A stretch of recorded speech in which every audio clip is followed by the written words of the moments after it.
All right, so we should call the meeting to order. Good morning. We are in April, are we, I think? I thought we were back in February with the recent weather. So hopefully my colleague, Councillor Fillion, will be able to join us shortly. Any declarations of interest under the Municipal Conflict of Interest Act? Seeing none. Confirmation of the minutes from February 24th, 2016. Moved by Councillor Wong Tam. All in favor? Opposed? That's carried. I want you to notice in front of you, you have new buttons for the speakers. They now light up instead of your microphone, so you can know by looking at it when you're on or not. But we also continue to have the echo in the room, which we've had before. So as we've said, if that is it, we have now gone into the 21st century with our microphones. I'm afraid to tell you, Councillor Campbell, because you'd want to look at the budget for them, where they were approved, had you seen it in advance. Okay, so let's go through the agenda. The first item is PG 11.1, Official Plan 5-Year Review, Public Consultation and Implementation regarding amendment to affordable ownership housing definition. It was a final report. There are speakers here, however. We've met with representatives of the not-for-profits, with city staff and our chair of the Affordable Housing Committee, Councillor Ballo, and there is a wish on behalf of all of them to continue discussions offline and bring some further recommendations and changes back to this. We don't have any speakers now, which is even better because they heard we're going to defer it. And we have Sean in the corner saying, yes, that's exactly what we're supposed to be doing. So I have a motion to do that. Yes, to defer the item. So Planning and Growth Management Committee defer consideration of this report and request the Chief Planner report back to the Planning and Growth Committee on this matter in conjunction with the future report in inclusionary zoning anticipated to be brought forward before the end of 2016. Does anyone have any questions on this before we move the motion at all? Okay. All in favor? Opposed? That's carried. I think that was Sean's easiest one. But a lot of work to do now, Sean. Thank you for all your help so far. Item number 2, Directions Report with respect to Bylaw 569-213 and settlements. Staff recommendations are in front of us. Does anyone have any questions? Does anyone wish to move the motion? Moved by Councillor Carmichael Greb. All in favor? Opposed? That's carried. Item 3 is mid-rise buildings, which I'm sure we have some discussion on, so we'll hold down.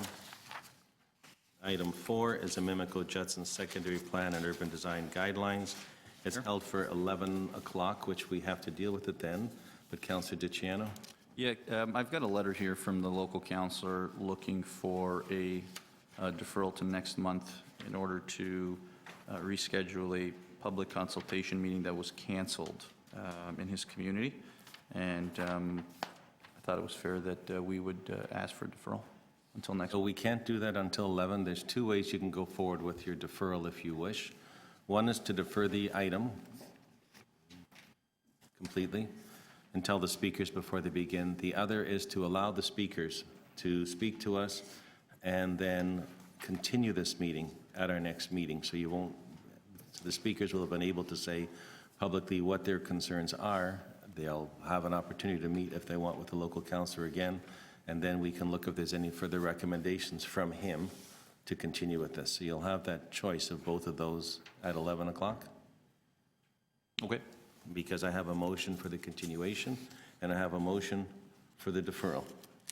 And you can vote on either one which you like, and maybe you want to discuss it amongst yourselves before 11 o'clock so we can tell the deputants what we'll be looking to do.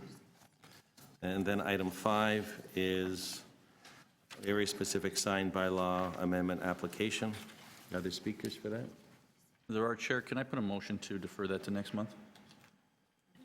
There's some information that's come in. I've had a long few days, and I can't review it. I haven't been able to review it.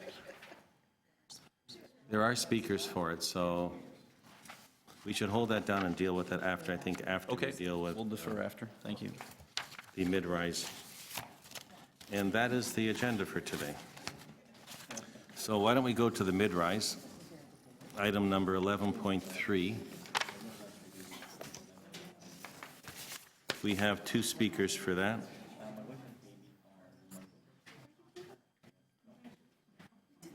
Sorry. Did you know he just had a baby? Well, councillors, our colleague, Councillor DiCiano, I just overheard a little conversation. He became a father again on Monday. A boy or a girl? A boy, sir. Oh, my goodness, another councillor. Following in his father's footsteps. Believe me, I come from a family where my mother was in politics. Okay. But I can tell from his look on his face that there's a junior politician now in the upbringing. Congratulations from all of us. Okay, so we have two speakers. The first one is Veronica Wynn from the Swansea Area Ratepayers Association. Is Veronica here? There you are. Please come forward. You know, when you're here, 5 minutes, I'll start the clock. You can speak to us. If we have questions, we'll ask you of them.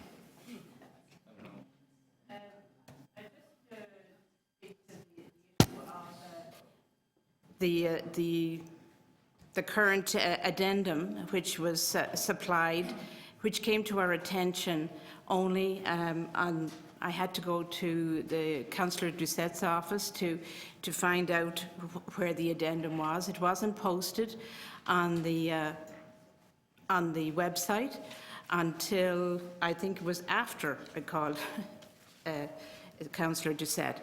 And even they had difficulty finding it, so they told me. So we have had literally 24 hours to actually review this. So this is why we're asking for a deferral to the May 11th meeting, so that we could have time to review it appropriately. But in the interim, following on that request, we questioned whether with this as an addendum, like an addendum has certain meanings, and our question was, is this replacing the chart, the recommendations chart? Is it going to be just one of those other attachments that you had that will be supportive of the consultant's report? Review, and so we were kind of confused about that in reading the staff report. In the 24 hours that we had to do that, we were kind of confused in how to do that. We also, particular to our interests that I've been about, this is my 4th time here talking about this issue, the secondary plans and the fact that they were, the reference to being them out of date. So we appreciate the fact that there was an attempt to make to reword that section, but it took one of our lawyers it took him 5 times to read it to figure out what it might intend. And so what I have done in the letter that we sent is that we have attempted to, thinking that this might be the intention of that the addendum item under applicability of performance standards, under that one says, clarify that we were going to revise that to say, clarify that the performance standards may be a useful planning tool when a secondary plan is under review or where a secondary plan supports mid-rise buildings but does not regulate built form or does not fully address mid-rise building design, with the rest of the item being okay, the way it's written. But it was when the secondary plan is under review. It looked like when it was written, it was like orphaned in the middle of the phrase in the original part, where it talks about, and then just if you look at the original part, it says, or when a secondary plan is under review. It's kind of isolated from what we think is maybe the main intention. So we were kind of confused. First of all, by what's the intent of that, and also maybe it could be clarified. We thought that the intent might be clarified by rewriting it this way.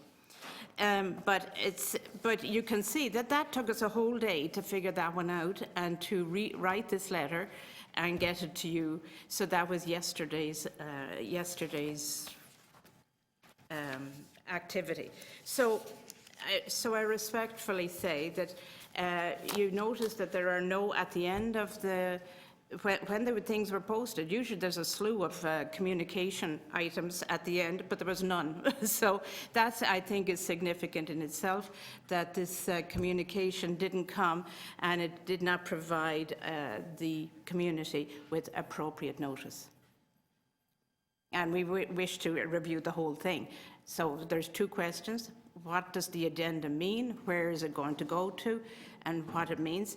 And then also the fact that we need to have more time to do this, because we do see it as a big improvement. Holy mackerel, it was quite a leap at first glance, but we just want to make sure that we look amongst the weeds to see that it is appropriate.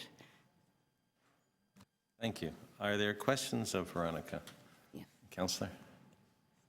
Thank you, Veronica. You and I seem to be coming to this meeting quite a lot, don't we? I'm telling Isn't you. it great? Good committee Isn't here, it right? Great, we get to meet. I just wanted to double check with you. I know one of our other concerns, and I'm just trying to find it in the addendum, was about the mechanical room. Oh, yes, I did. What did you think about that wording? Because I thought it was really good. Actually, because we were so consumed with this, it's according to Bill Roberts. He said it seemed to be okay, but then he said we would need. Did he time. smile when he said okay? I was on the phone. We Okay. never got to meet because we didn't have Okay. time, you know. So this is why I think we would need the time, because that is a very important one, because as we have discussed, it could compromise the 0.8 to 1 thing if it's not worded particularly. Because I noticed that the Build had put in a letter saying that they particularly objected to 0.8 to 1. So Oh, sure. I think it's really important to get that right in the interest of protecting that other article of the. Now, you just mentioned the 0.8 to 1. You understand that until this goes to council, Bloor West is not a character area and the 1-to-1 still exists. You understand that completely, right? Absolutely, but the thing is, you know, I know for one particular thing, to get the whole thing right is really important. I think it was great that, and we did actually said we appreciate staff's attempt to address our group's concerns, and you really did. But actually, that came up as we wanted to take another look at that, the mechanical penthouse one, but also wanted to ask the question, you know, first of all, did that secondary plan, you know, that insertion about the review, but while it looked orphaned in this sentence, but does it mean the same as we think it means? So we don't really know, so we would like an opportunity to question that. Are you also aware that I have an application coming in the junction, which if this had been passed by council, they'd only be able to do 6 stories, now they can do 8 stories. So by delaying this again is possibility of bringing in more development at the height the residents in our ward don't appreciate. Well, you know what, the thing is, it's whether you think about the big picture, you know, there's, well. it's like winning a battle or winning the war. So, you know, it could be a Pyrrhic victory if you kind of, if you do that, because we might lose everything if you don't get the whole thing right. There's no point, you know, like this is like for 5 years, I presume, until the next review, or if it's ever reviewed again. So when we get to question of staff, I will be asking them to explain the secondary plan new wording, and I'll ask them about what the addendum means. Okay? And what the addendum means. Okay, thank you. Thank you. Are there other questions of the deputant? Councillor Campbell. Oh, sorry. I thought you were You're finished. popular. Oh, I am. Thank, great. Aside from a deferral, what would be the recommendation of you and your organization? What is it exactly you're looking for? Can you? Well, what would you see, the thing is, I suppose it's a trust thing, you know, like we want specificity because, you know, developers, they can go for wriggle room, and we don't want wriggle room. We want it very specific that, you know, that's the way it is. And if you just kind of put something through that's not, that kind of, if we think it's fuzzy, well, hello, that's what developers do. And we've had experience of that. I've gone through 3 or 4 you know, development procedures, one that been very contentious. Such as, which one was that? The first one that I had ever experienced in dealing with developments, which started me on the path to investigating this, was at 34 Southport, the Southport Plaza. Just boggled my mind, the kind of things that I had, so that I became very involved as a part of that. So I learned very quickly that you had to kind of dot all the I's and cross the T's. So are you looking for specific building heights or floor stipulations or ratios? What? No, actually, what the 3 items that we were concerned with in Swansea, that was just Swansea, we didn't want the mid-rise guidelines extended to beyond the avenues, because we have just about every zoning requirement in, you know, we're a sample, a microcosm of the whole city, really. So we have an employment area, we've, you know, tall buildings, we have neighbourhoods, we've got, you know, duplex, you name it, we've got it. So we need to have things very defined and specific. At this moment, we have people from the employment areas, like what do you call it, an owner, a company that from the employment area, that has an OMB appeal against a development that was developed in the plaza, because they see the sort of like parking and townhouses that abut employment areas as being a problem, you know, and that could be in conflict with certain zonings and their business. So, you know, because there wasn't, you know, that's kind of, nobody looked at the connections and the dots or the big picture, because, you know, and people don't, you know, I was actually wondering if there was any, so I think you've answered it, but there's no specific, you're not saying that we want a ratio of 0.8 to 1 or 1 to 1? Well, we do want the 0.8 to 1, that we figured that was already on your agenda as being a good idea. So, but the thing was the one was not beyond the avenues, the mid-rise, keep them to the avenues. We wanted the wording on the secondary plan, which you've attempted to do, but we don't understand what it means in the way it's written. It sounds good, but we don't know whether that's what it means. And then the third thing was about the mechanical penthouse. Right, okay. And those were the 3 issues that we had. Very good. Okay, thank you. Thank you. Are there any other questions, Deputant? Thank you very much for coming. Thank you. We now have Eileen Denny. Is Eileen here today? On the list? I don't see Eileen being here. So we don't have any other deputants registered. Then we will bring it back.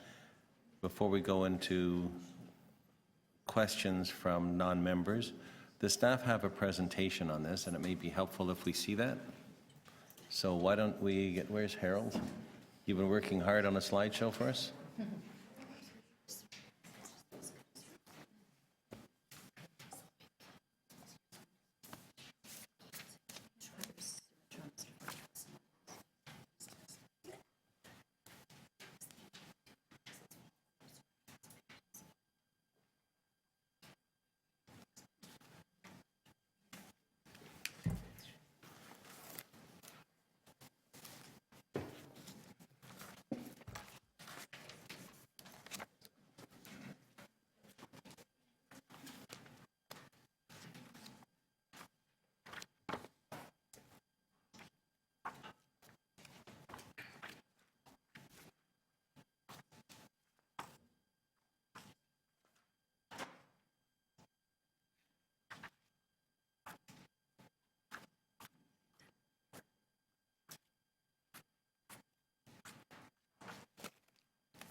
So we're listening.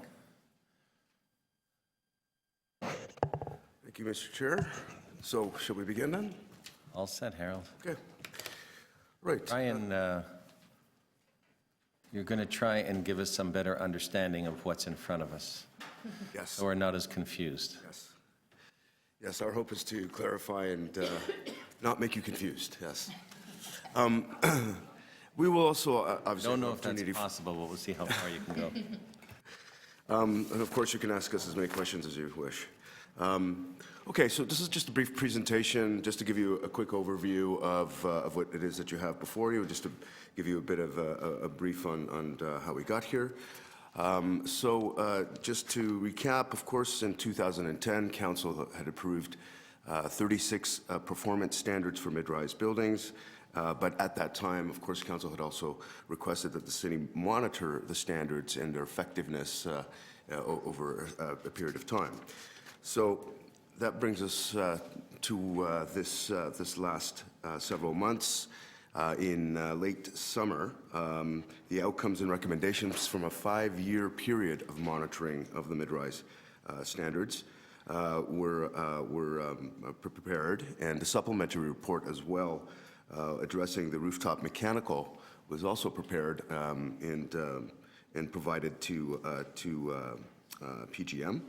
And that was then taken to council, and both those reports were referred back to committee for further consideration, and then committee deferred those items to today. So the deferral in January, city planning was, since the deferral in January, city planning was requested to make a presentation and receive questions and comments from members of council. And you recall the last time we were here, that's what we did, and that took place on February 24th. So the new report that you have before you brings together all of the motions and comments and issues raised into a consolidated set of recommendations. So to be clear, just in terms of some of the changes, so what you have in front of you is a revised attachment 1, which is the most important part of the report, because that's the set of recommendations that we're replacing, that was submitted in the August 28th report. This addendum in the chart and table sets out the direction for a period of time that we will be actually reviewing the guidelines. But it's also a very important set of direction and clarifications that in the interim, and this is what we're proposing, is that in the interim, while we're actually doing this work, since the guidelines are actually in force, we want the guidelines to be considered in conjunction with the most current thinking, which is what's contained in that addendum. So in other words, for the period of time that we're actually revising, and our expectation is that we'll be back with a final revised set of guidelines in late 2017. But in that period, in that interim period, we want city staff to consider those things in the addendum as the most current thinking and clarification of the guidelines until those guidelines are actually, until all of those things in the addendum are actually embedded into the guidelines. So in essence, that encapsulates what we're really proposing to you.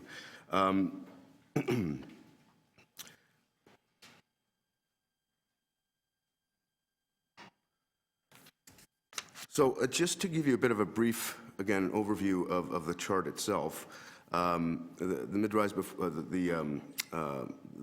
as I said before, the original chart that was provided in August 28th is what it is that we're replacing. But I just wanted to give you some, just a bit of an outline of how what you see in front of you differs from what was submitted on August 28th.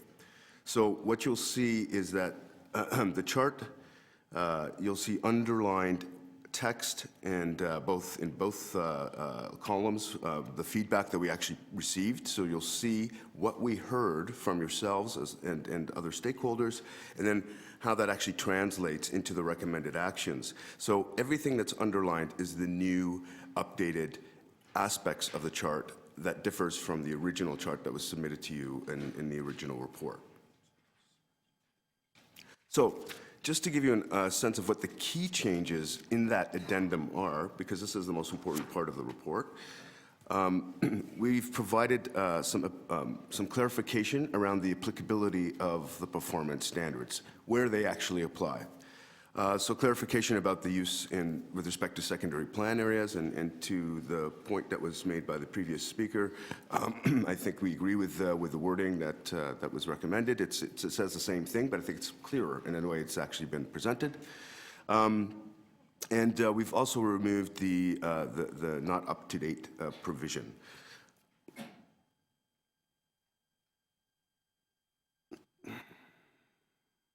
So also with respect to general comments, a new recommended action that is evident in the addendum is the role of the guidelines, some clarification on that, the context, the infrastructure, and of course, the consultation.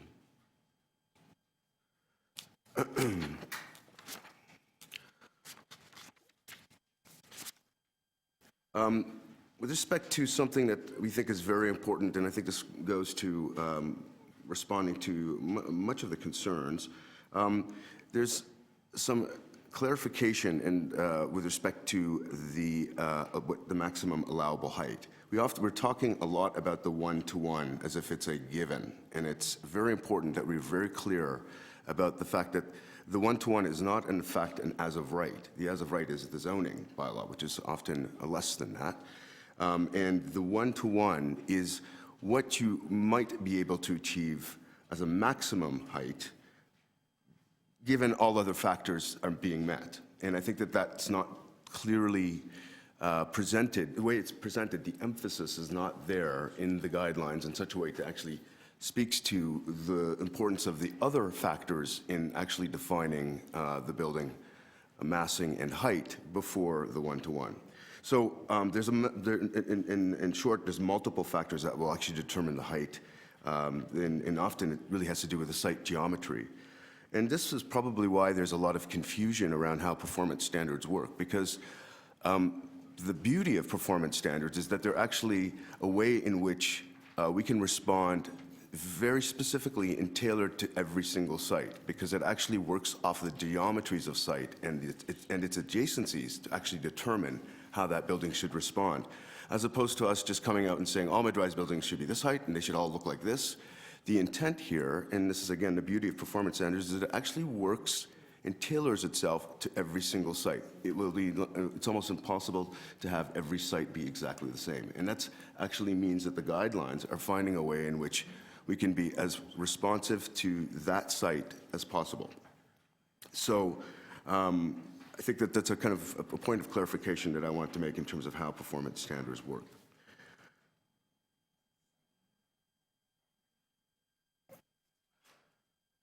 With respect to performance standard 4B, which is about the pedestrian perception setback, another often misunderstood or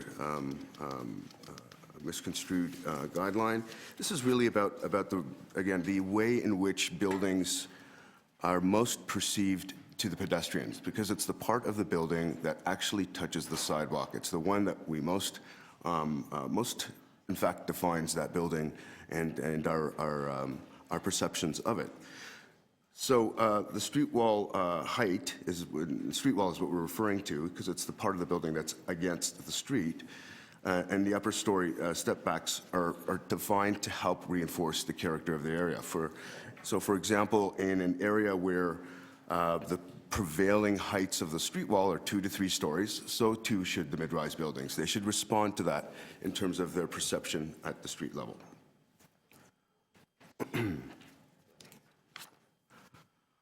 Another clarification in the addendum is around performance standard number 13, and this is about roofs and roofscapes. And essentially, we're trying to minimize and almost eliminate the rooftop mechanical component altogether, because it's obviously serving to really confuse more than anything else. And we want to reinforce that it fit within the building height ratio. And that's something I think is a very big move with respect to the guidelines. And I think it will probably resolve and clarify a great deal well, it will certainly solve a great deal of tensions. In our own analysis of the proposed and approved, sorry, of the approved mid-rise buildings thus far, in instances where they actually exceed the height, it's always, in most instances, where it actually exceeds by more than a story or more, it actually has to do with the rooftop mechanical. It's the wrapping issue. So so far the statistics seem to pan out that that's certainly the trouble spot.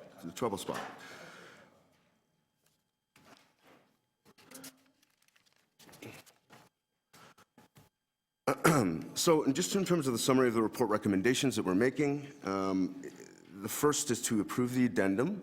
And as I stated before, it's to be used together with the approved performance standards that are currently in place and that staff is using. That will work in conjunction.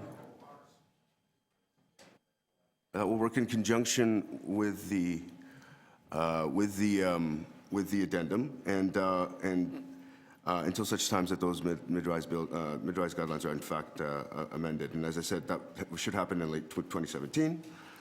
And furthermore, we request that staff to consult further on the mid-rise issues and propose new official plan policies for mid-rise buildings. So the consultation on mid-rise is not done yet. A significant part of the consultation will be done in conjunction with new policies that will be developed that will hopefully reinforce many of the important aspects of mid-rise in the official plan, which currently do not exist.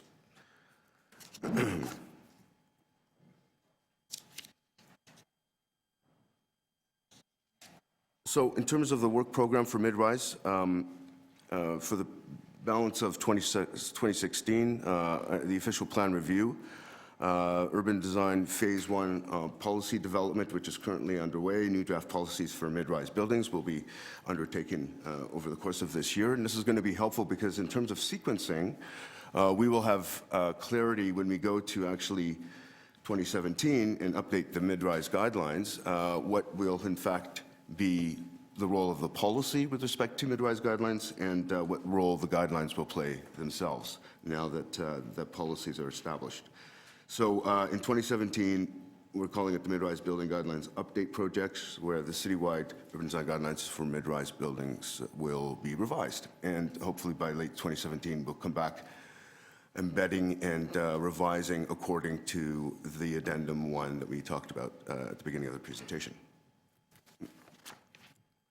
So hopefully that clarifies a little bit. I'm sure there'll be some questions. We're happy to answer any questions you might have.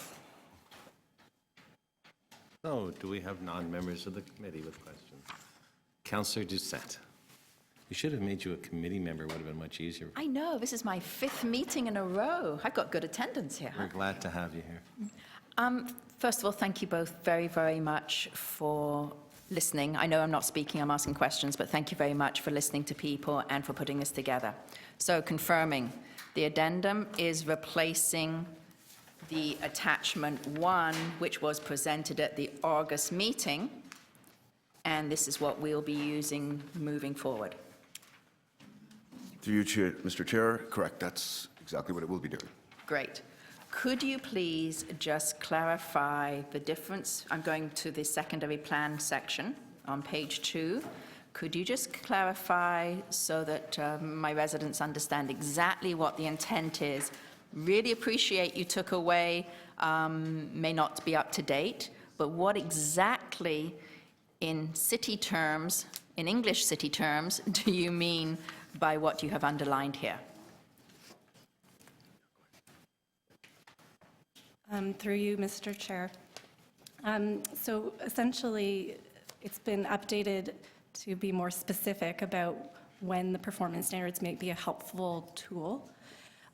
So I think Harold already made the point that we actually have no issue with the proposed rewording from the Swansea ratepayers. Okay. It actually makes it clearer, so that's great.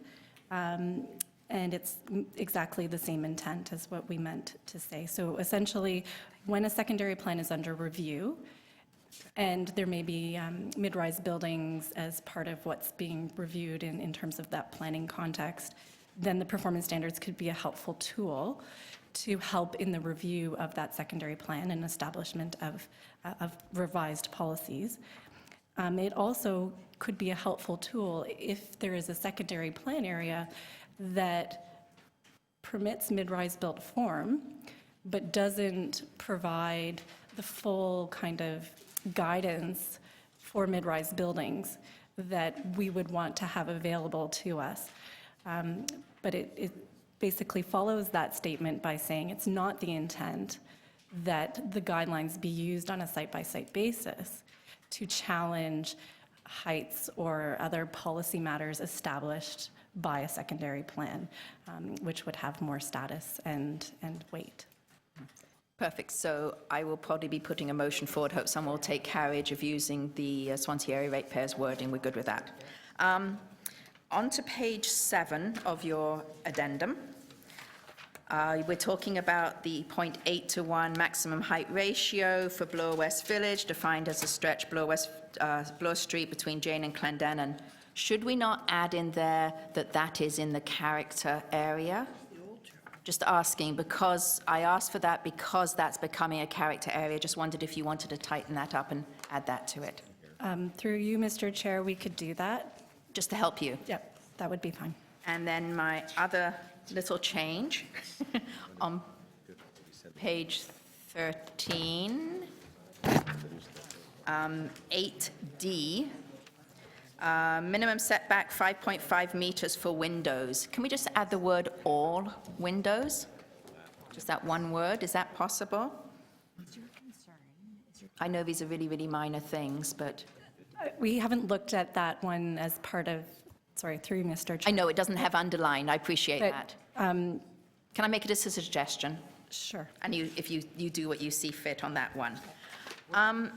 Now, deferral on this item. As you've heard, I have concerns about that. I would like, is there a way for us to move forward today, and I ask this committee if they can move forward today with what we've got in front of us, but that doesn't stop us doing more consultation and making more tweaks if we have to, because some of these items you've still got studying further. So I know on your presentation, on the second to last page, you are basically saying we should be approving the addendum, but that won't stop us doing consultation. We had a councillor, I don't know who it was, who's saying that they didn't have a consultation. Would that stop us doing more consultation? Or could we approve this, take it to council, get this enforced, and keep going? Previously, we integrated those amendments into the guidelines and brought it before council, brought it before this committee, and said, approve this. And you guys said, we don't know what the changes are. So now we've proposed changes as an amendment. So they're simply amendments. Okay, through you, Mr. Chair. You're correct. Because the addendum includes a variety of different components. Some components are about clarification, and they're very specific and clear about that clarification. But there's other things that are still a little vague because they're actually requiring us to do some more work and research so that we can. So it's in a way the addendum also serves as a bit of a direction for staff to go on carrying out further work. Now, as I stated before, part of this will include consultation that is actually leveraging existing or other initiatives underway. So, for example, the official plan review, which is currently underway, which will be introducing for the first time in our official plan policies specific to mid-rise buildings, will have a significant aspect of consultation, and that's what our intent is to actually not have two parallel consultation processes around mid-rise, but rather have one specific to the official plan policies. And the sequencing makes sense because once we've nailed down the things that we want in policy, which, as you know, has much stronger teeth to it, then we will also have further clarification on the aspects of the addendum and the guidelines overall that may need either further revision or don't need revision at all. So that consultation will result in some outcomes that may inform the guidelines. And then when we move into 2017 and actually tackle the guidelines, now that the clarity on the policies are in place, we can then maybe do further consultation as necessary, because there may be things that we just didn't even anticipate at this point, that we can't possibly imagine that we've captured everything. So there will always be something perhaps. So the short answer is yes. Yes. There will be some opportunities for us to consult at the right time. Right. That was my last question, but thank you. Thank you. Councillor DeGiorgio, you had questions of staff. Thank you, Mr. Chairman. With respect to the, what used to be guidelines and now will escalate up the official plan policies, I'm looking at the 1-to-1 ratio with respect to heights. What does the new zoning bylaw that we approved, that is under appeal, by the way, with respect to the 1-to-1 ratio as it applies to non-avenues, what does that zoning bylaw do? Does that put in the zoning bylaw the 1-to-1 ratio? No, sorry, through you, Mr. Chair, the current zoning bylaw isn't specific to the mid-rise buildings. It doesn't have a 1-to-1 Well, ratio. I'm not going to point to the specifics, but it basically establishes heights under zoning bylaws with respect to buildings. It talks about the 80% height and then the 45-degree angular plane. So by virtue of that kind of language, it does establish the maximum heights being 1-to-1 on all major roads. Through you, Mr. Chair, it may result in a height up to 1-to-1, but it doesn't actually change the height in the zoning at this point in time, unless you're talking about specific parts of the city that have specific zoning applied to them. But from my understanding in conversations with the zoning bylaw team, the majority of avenues and other Main Street type environments throughout the city have heights that range between 3 and 5 stories approximately as of right. Some places do have taller heights in the zoning, but for the most part it's between 3 to 5 stories. It's as of right in terms of height. But standard set 2, which is part of the commercial residential zoning, also includes the 80% street wall, maximum street wall height, the 45-degree angular plane, and provisions for rear yard transition, and also bylaws about the setbacks. So all of those would help shape the building envelope to arrive at a height, but the resulting height, because it's based on the dimensions of the site, could in fact be lower than 1-to-1. It could also be up to 1-to-1, but that all requires a rezoning process to achieve and arrive at a new height. Okay, well, my understanding is that it wouldn't require a rezoning process because, in fact, the applications would comply with the regulations under the zoning bylaw if it's adopted in its entirety. Through the chair, so that's a very important point to clarify. This does not change the zoning, the underlying zoning. These are guidelines that are negotiated through a rezoning process. So we are not understand changing that. the base zoning. I understand that. What I'm saying is, under the new zoning bylaw, commercial residential zoning properties on major arterial roads will be able to reach 1-to-1 without, well, Through the chair, that's not correct. that's fine. Just wanted to clarify this point because this is important and hopefully it will be clear because I know what you're referring to now. So what the new zoning bylaw does through Mr. Chair is that it actually establishes the parameters by which to measure height. So the angular planes are established in the step backs, but the height that's permitted as of right is still as it was before. And so that is because it would be, as I said before, because the standards and the beauty of the performance standards is they actually tailor themselves to site by site based on the dimensions and the geometry of the sites, meaning that the 1-to-1 is the maximum, but you may not in fact reach the maximum. Otherwise, we'd have just done a blanket height regime of 1-to-1 across the city, is that it establishes those parameters by which to get to the height, but you still have to go through the rezoning process to actually arrive at that height. All right, well, we'll deal with that through the appeal process. One last question. Performance Standard 4B, which talks about step backs. How important is that? as it relates to trying to reflect the character of neighborhoods and setbacks of adjoining and abutting properties. Because I have an application where instead of a step back, there's an overhang. The Okay. step back goes in the opposite direction. All right, through you, Mr. Chair, I'm not going to talk specifically to that particular application. I don't know the one that you're referring to, but the perception zone, or this step back, I took some time in the presentation to speak to this, is about the part of the building that most impacts the pedestrian experience, and really the image of the neighborhood, because it's the one that is most impactful visually and physically. So it's establishing a datum or a line in which that part of the building that fronts and frames the street and the sidewalk is the scale of that is established. And so the height of that in character areas is something that we've identified as something that could be lower than 80% of the street wall, street width.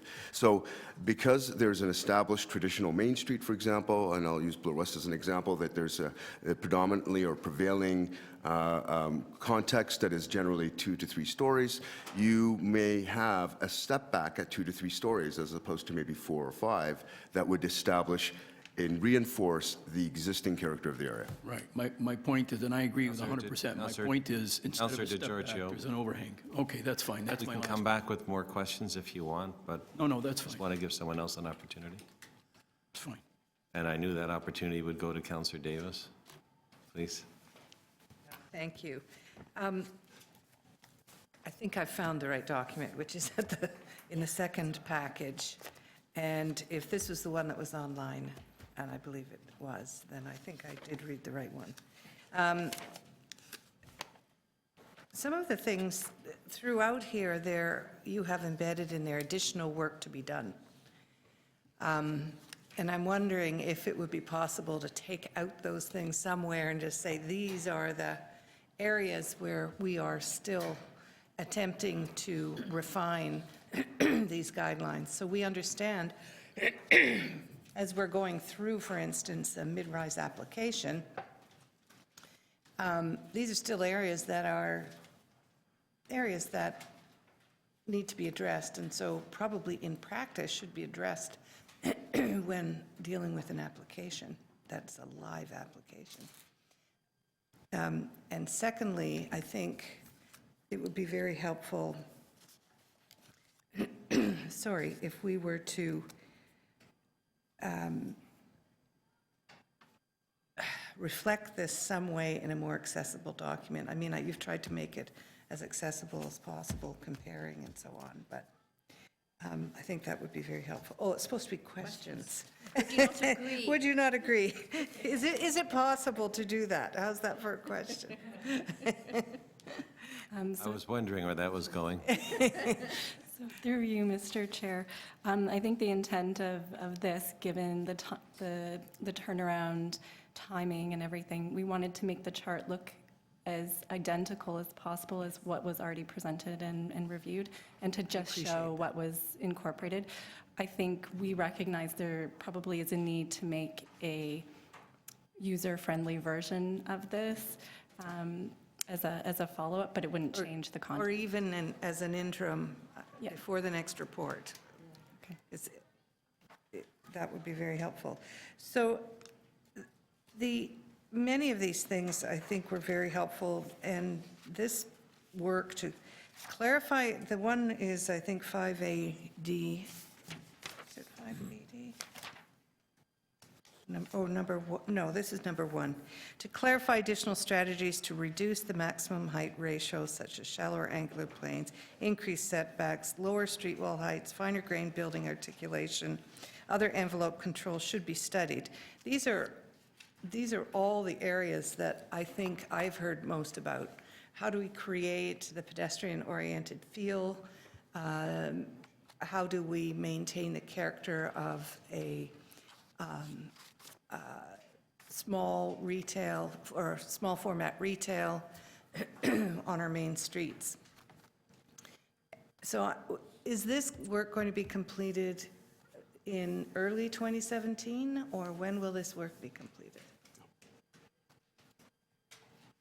So through you, Mr. Chair, the main purpose of that statement was kind of a follow-up that speaks to the notion that the guidelines are, as a whole, they work together. So it's not just height that we should be looking at, but we should be looking at all these other ways of shaping the buildings and articulating the buildings to make them fit well with the neighbors. So that's kind of the intent of That statement. of that statement. It's also there to inform or help guide as we carry out the site-specific studies, like avenue studies for a particular area. A lot of these tools were used quite effectively in the Queen Street East studies to arrive at building envelopes and zoning that respect the character, and they were very defensible, and we've been successful at the Ontario Municipal Board in upholding the building envelope that's both in the policy and zoning and and outlined in the guidelines. So we can expect, for instance, on Danforth, that we're going to use the same approach for the Danforth study. These would be recommendations to how to inform that evaluation. Through you, Mr. Chair, just again to clarify, in a way, that statement is providing more specific guidance for the team that will be undertaking those specific reviews in terms of looking at a whole host of things, because this is what's been done in the past and it has worked. So you can look at all these other things in conjunction with the study to actually arrive at a more nuanced and tailored set of guidelines. Yeah. And I'm at 5. I haven't even really gotten started. Okay, so Councillor Fillion, you had questions. And if there are other members? Thank you. So I've been through this twice, and I'm still having trouble understanding what's old and what's new. Tell me again how one is supposed to figure that out. I don't know. Perhaps that's the problem. In the front section? Well, thank you for your help, but I'd like, if I was a member of the public reading this, trying to figure it out, what's old, how am I supposed to easily figure out what's old and what's new here? Through you, Mr. Chair, we've spent quite a number of days discussing with clerks as to how we're supposed to go about doing this, because I guess we've been through a very different process with this report in terms of what's happened, the whole chain of deferrals, referrals, motions, deferrals again, new meetings, everything. So it is extremely complicated what this report has actually gone through. The idea that we arrived at was to prepare this March 11th supplementary report, which consolidates everything that has happened. And in doing so, we've proposed 2 recommendations for consideration at committee, and those are in the March 11th report. The attachment 1, that's also as part of the March 11th report, is a revised attachment 1, which incorporates, again, all of the input, motions, feedback. So really, you can look at all the other reports and, summaries and things as background. And our recommendation is that this March 11th supplementary report be the report that is adopted. Recommendations would be the ones being considered, and the addendum be the one that's being considered for approval. So before, Councillor Fillion, if I can stop your time for a minute. A lot of us had trouble finding the report because of the amount of paper that's here. Is it 11.3A that is what we should be addressing? Correct. So would it be worthwhile to put 11.3A up on the screen, it's not really long, and go through the report quickly? Because a lot of people had problems finding it, myself, and I found it online, Right, but I tried to find it in my point is going to be, when I get to points, Mr. Chair, if I can't find it, and I've been reading these things for 25 years, how is anybody in the public supposed to know what the heck we're even talking about today? So I'm not sure I understand that. You can finish your questions first if you want, but if the committee would like, you can put 11.3 up on the screen. It is in the Well, package, Let's do it. Yeah. and it might answer some of the questions that people have, and then you can take and suggest any action which you so request. Yep, okay. Can you do that for us? The issue is that we don't have access to the Wi-Fi, is that right? then take a printout, which I can give you mine or anyone, and put it up on the overhead. Well, that's happening through the chair. We were having this conversation before you arrived, precisely for this reason, because it is quite complex, in part because there have been a series of deferrals, and the material has been packaged in a variety of different ways each time it's been before committee. And the most consolidated way to see what's being recommended is to look at attachment 1, the chart of comments and recommended actions. Those are the comments that respond to and also have embedded within it all of the specific recommendations. So that's the most consolidated way to understand what is being recommended before you today. And then those recommendations are actually integrated into the guidelines, which is a much more difficult place to find them, because then you have to know what's new and what's not new. But if you look at the recommended attachment, then you'll know what has been added that is new in the context of the guidelines. Oh, I see. Mr. Chair, if you could clarify, there's an appendix in the front half of our agenda, but that's not it. It's in the second half. So you'd like me to clarify what you just told me? Yeah, because I don't have. No, it's just that I see Frank's got the wrong one, and I think John's looking at Well, the wrong one. That's, I'm sorry, looking that's- at something called attachment 1, whether it's right or wrong. Does it say addendum at the So, what has transpired is you have a whole pile of paperwork printed, which is all the old reports, because the way that the clerk's office works is they put the old reports in that were deferred, and then the new reports behind. They don't put the new reports in front. So you have to go to almost the end of the package of everything that you received, and that's where attachment, or item 11.3A is. And that is a Well, very short report with a longer addendum. It's a 6-7-page report with the addendum at the back of it, So which is the attachment. And I did, Mr. Chair, spend 2 hours going through the wrong material. So I'm, yeah. You went through the material probably that you went through before and couldn't see the I, changes. looking for changes, yeah, I was going through, So- I hit attachment 1, I stopped and started looking at it. If you would all like, that's what's up on the screen now, the attachment 1, and we can walk through it with staff, what's in there, if it makes it easier for you. Yep. So I'm going to have Ellison do that, and between the both of us, we can answer any questions with respect to the intent or the background with respect to each of these elements.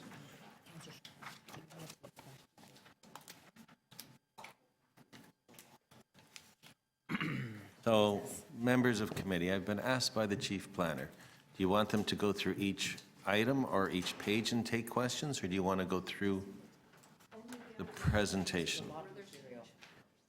So how about this? We'll start to go through it. If someone has a particular question, let me know and we'll stop.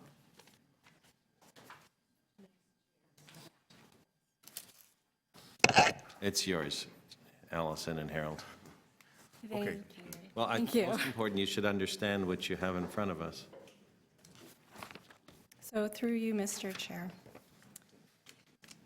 On page 1 of the attachment, the only thing that is new is the text at the top that explains the process that we undertook to revise the original chart and what we are replacing it with, which is the addendum that follows. And the intent of the revisions was to incorporate all of the motions, feedback, input, comments, deputations that we heard as part of the process of bringing the monitoring report forward. As mentioned, underlined text is used to identify each addition or revision to the chart. And the intent of the chart, or the addendum, is that it will be used together with the 2010 approved performance standards. So it's important to note that the addendum improves upon and further clarifies and provides more instruction and direction on a number of matters that have been raised, both through the 5-year monitoring period as well as through the past 8 months or so of consideration of mid-rise at committee and council. So the first 3 points do not have any proposed changes from what was originally recommended in the August 28th report. If we move to page 2, Harold, in his presentation, outlined that applicability of the performance standards was updated. The majority of feedback on this matter was concerns about a lack of clarity in terms of how performance standards may be used in secondary plan areas. And so the proposed addition or rewording in column 3, and the Swansea Ratepayers Association has made a further revision to this text, which we feel is consistent with what the intent was and is actually more clear, so we will update it accordingly. Do you want questions as we go along? So, But if you can try not to use the whole 5 minutes on each piece would be well, appreciated. can you please elaborate on it's not to be used on a site-by-site basis? If I don't understand that. So generally, the original Avenues and Mid-Rise Building study excluded secondary planning areas from use of the performance standards. But in practice, it's apparent that in some secondary plan areas, there may not be full guidance for mid-rise buildings in place within that secondary plan area. So in some respects, there may be an absence of tools. So for example, if the secondary plan articulates height and transition provisions, but doesn't speak to setbacks for the streetscape or particular ideas about the rhythm of the street wall or the articulation of the pedestrian perception zone, those are things that could be very helpful as part of the performance standards if staff were able to use those to further augment the policies of the secondary plan. Because they're meeting, the overall intent of the official plan about creating pedestrian-oriented main streets, avenues, whatever the case may be. So the idea here is that it wouldn't, however, be appropriate if the secondary plan is very clear and it's not under review and it's not being considered that a different vision is needed for that area, then it wouldn't be appropriate to use the performance standards to argue that buildings of different heights are justified by the performance standards but not supported by the policy. So the intent here isn't that the guidelines should somehow undermine the enforced policy, because that's not the intent of them. The idea is that you would be able to use them to augment the enforced policies where you would benefit from more direction and instruction about how to shape buildings. But staff have been doing what you just said they wouldn't be doing. Is this supposed to correct what staff have been doing, or what is the reason for the change? So I think it's twofold. It's about clarifying the intent of the guidelines and reinforcing the regulatory framework. So is it to say, do not apply these standards in areas where? I'm not clear on staff in North York have been applying them on any big street, whether it's a quote-unquote avenue or not, whether it has a secondary plan or not. Is that the right thing to do or the wrong thing to do? Through you, Mr. Chair. I think I'll respond to this. In essence, what Alison is just stating is that the clarification is that these guidelines, it's just for clarification, are not to trump existing policies. So I think most people understand that, but we just want to clarify that. So they're guidelines. They're a way in which to respond to applications and to inform applications that may be coming forward that further, in a more sophisticated way, better defines and creates better buildings. This is a more advanced way of doing things with respect to shaping built form than in most secondary plans. So that's why it's been very helpful for staff and for applicants, because it actually creates a better outcome, a better built form outcome. They're very sophisticated. They were developed with a great deal of consultation over a very long period of time that were approved in 2010, resulting, frankly, in my opinion, in far better buildings than we would have gotten otherwise. So I think it's very important that we understand what the purpose of the guidelines are. They're not meant to create or generate mid-rise buildings. They're meant to shape the ones that are already coming forward. So, and in many cases used to help argue to bring down height in many cases, because they provide a way by which to measure performance of buildings, like shadows and transition and all of the things that we talk about in words and policies, but don't actually have any clarification of how to actually deliver on. So these guidelines help to actually clarify what we mean by transition, what we mean by street wall and other things that we talk about in words, but don't actually provide diagrams and examples and demonstrations of how to do. Okay, I'm just trying to get a clear answer. So if you have an area that has a secondary plan that if there's an application that proposes the mid-rise guidelines, should staff say, that's great, we want to create a mid-rise building here, or should they not be?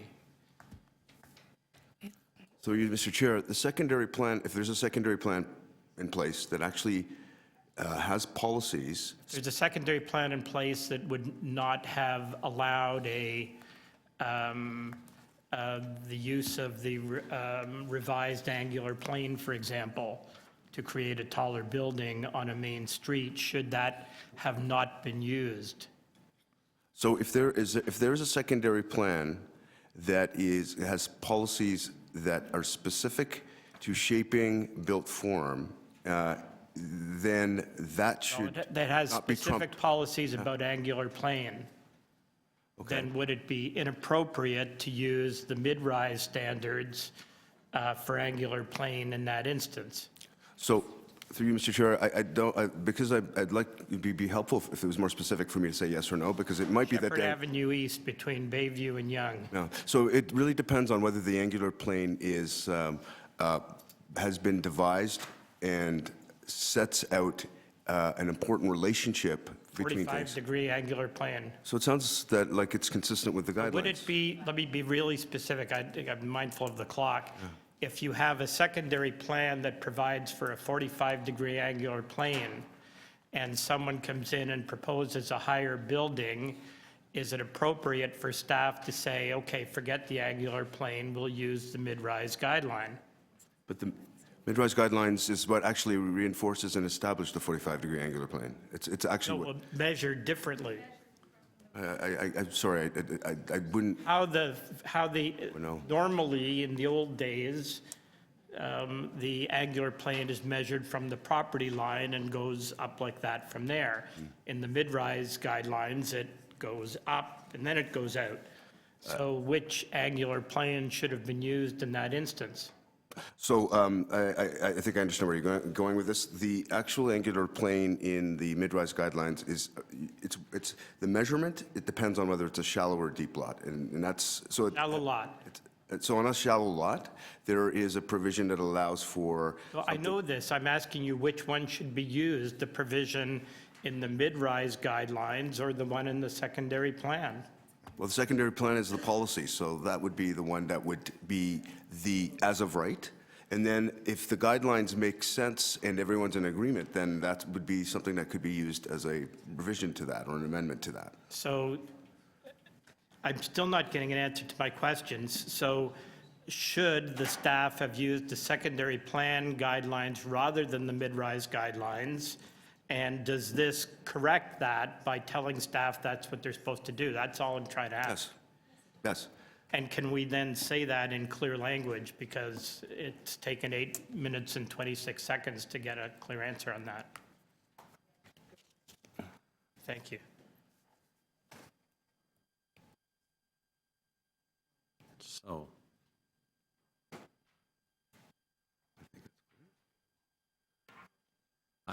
sorry, to my colleagues, I understand my colleagues' frustration because I have experienced the exact same thing in an official plan area where they are using the mid-rise guidelines and not the policies in the official plan. And that's a confusion and so is my colleague, Councilor Ticiano in Etobicoke, and that is one of the issues that we're trying to grapple with is a confusion that our own staff have in implementing the guidelines. And the second problem would be that where areas where the official plan wasn't quite clear, but it was as to the heights in areas, it almost appears to be a benefit, and I don't know how you deal with this, Harold, where if it isn't clarity, for example, in areas I have that continue after Councillor Fillion's, talks about a 6-story height in particular areas, but staff are now starting to look at the guidelines and look at taller heights farther away from the official plan areas, and the areas that are away from the official plan area, they're actually providing opportunities for more density and more height than the areas that were controlled under the official plan. And they're using the policies within the mid-rise guidelines to do that. So they're extending areas in depth. They're not, I guess the question is when you have it in the official plan, part of the areas of the official plan that I'm referring to took large sections of land, so they allowed for development over a very large section. And then they made a narrow section of land along the main streets for development. But they're trying to use the policies in the mid-rise guidelines to put the same or more height in those shallow areas as they are on the deep areas, and not protecting the stable residential areas. And where's the clarification here that they'll be protected? Okay, so through you, Mr. Chair, if I understand it correctly, first of all, the guidelines are not policies, right? The guidelines are, again, as I said, a tool by which to reference and use, and you can. So if I just mean to maybe stop you there, but they're intended after to become part of the official plan as policies when we go through and we amend the official plan. Not necessarily. What we will be doing in the official plan is bringing forward where we know that there are things that that are less subjective and more precise that we can all agree on as being appropriate for policy. That's what will go into policy. So in cases, and again, I want to go back to the great.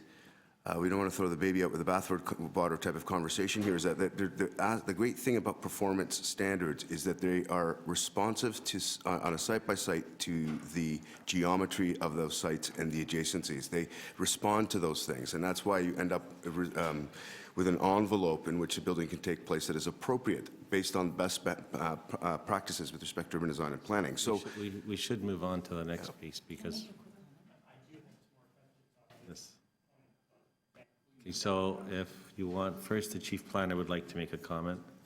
And Through the chair, the guidelines don't provide clarity or certainty with respect to what you will see on a specific site, but they provide a framework for massaging a proposal to be in keeping with a series of performance standards. If certainty is the desired outcome, you know exactly what the massing will be on a site, that's where you need the development permit system, because that's what the development permit system does. The development permit system repeals the base zoning and puts in place new zoning and links that together with very specific community benefits based on a neighborhood or an area scale. But the performance standards are guidelines that respond to a myriad of different contexts. A development permit bylaw is very specific to a specific site and gives certainty with respect to that specific site by putting new zoning in place. And it's a very important distinction because I don't think we can get the certainty that I think I'm hearing you would like to have through performance standards. They don't achieve that because by necessity, they take into account a whole variety of variables. Unfortunately, we're not dealing about that now. That's not in front of us, in due respect. And we won't have development permit system across the city for a long period of time. So we have to deal with the tools that we have, not the tools that we'd like to have in due respect. That may be a way to do it. We have an official plan, we have zoning, and we're trying to have guidelines. So I'd like to stay with the issues that we have in front of us because that's the only tools. And my colleague was asking questions on the fact of if there's an official plan, he's concerned that the standards are being used, and I think Harold, to some extent, answered as best as he can on that. The rest- I don't want to spend the entire day here, but Councillor, if you can have a quick Somewhere question. else Then I'll go to in Councillor these, it discusses whether or not the mid-rise would apply to streets that were not avenues.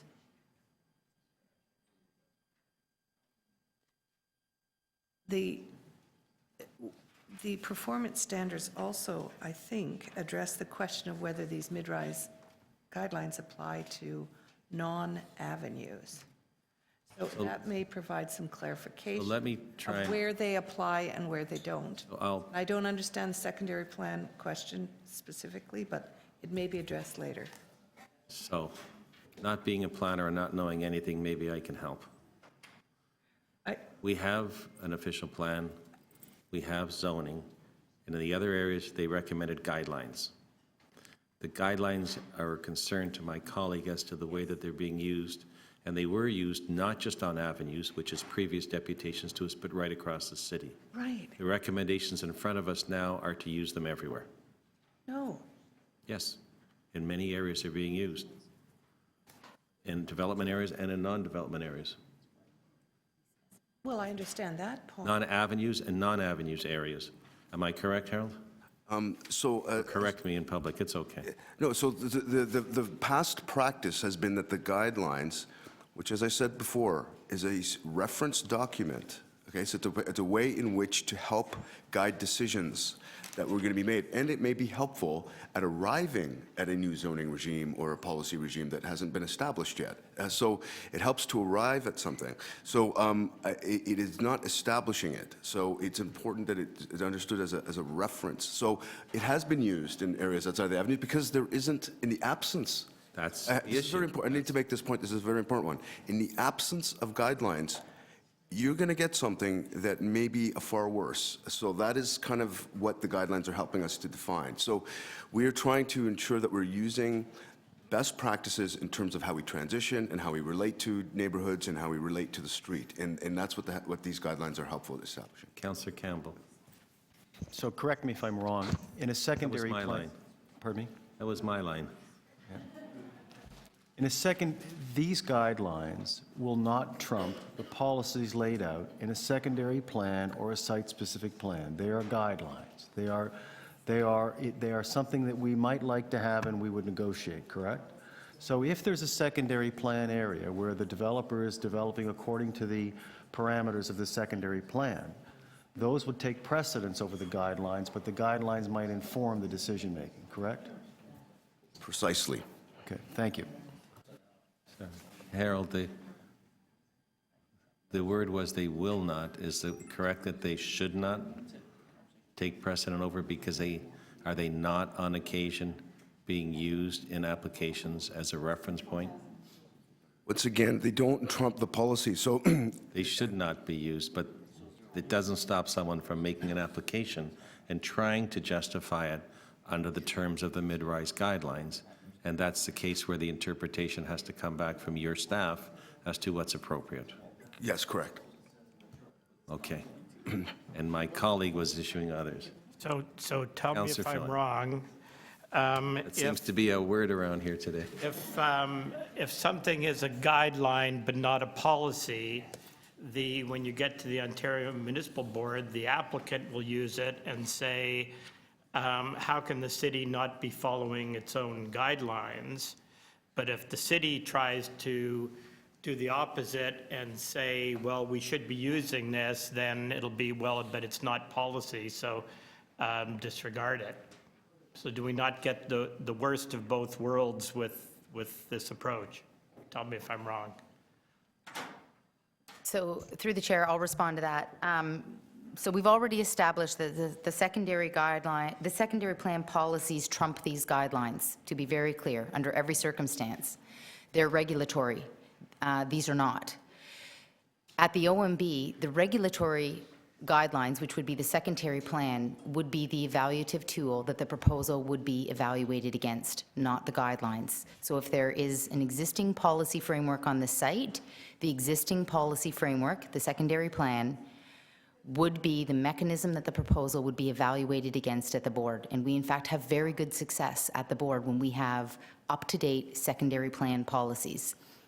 The trickier situation is when there's no policy and you have a site that's an anomaly, such as the one that Councillor Shiner referenced, that we might contend whether or not it's a mid-rise site or not, and the developer comes forward with a mid-rise proposal and applies the mid-rise guidelines, and then there's a negotiation that takes place. And what has been happening in those instances is that we have been applying the mid-rise guidelines in the absence of other policy framework.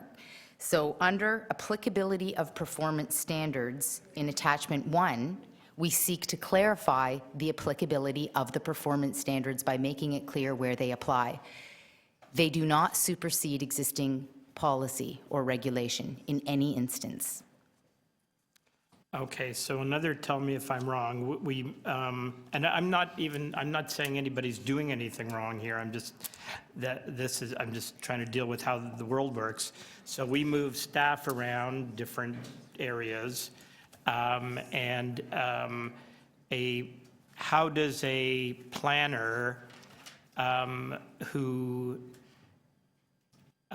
is dealing with an identical situation in one part of on one street that's got a secondary plan, actually even between two secondary plans, how does a professional follow this if what we're saying is don't use these guidelines where there's an existing secondary plan that conflicts with them, then how do you deal with a planner who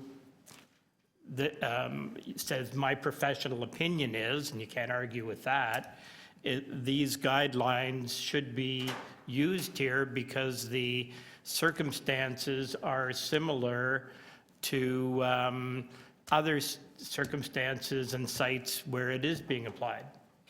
Through the chair, the objective of having this section on the applicability of the performance standards is precisely to respond to the situation that you've described, to provide more clarity, because there hasn't been that clarity.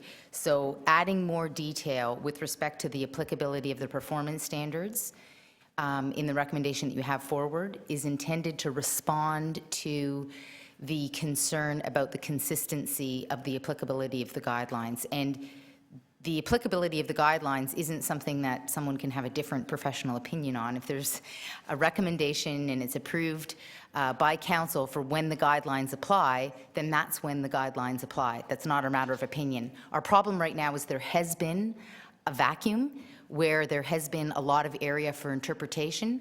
We're trying to tighten that down by having this section on applicability. Okay, last question in this section. To flip it on its head, if you have an area where there is an out-of-date secondary plan, and you have applications where the mid-rise guidelines may be of assistance in fending off a totally inappropriate application, are they of any use with what's being recommended here?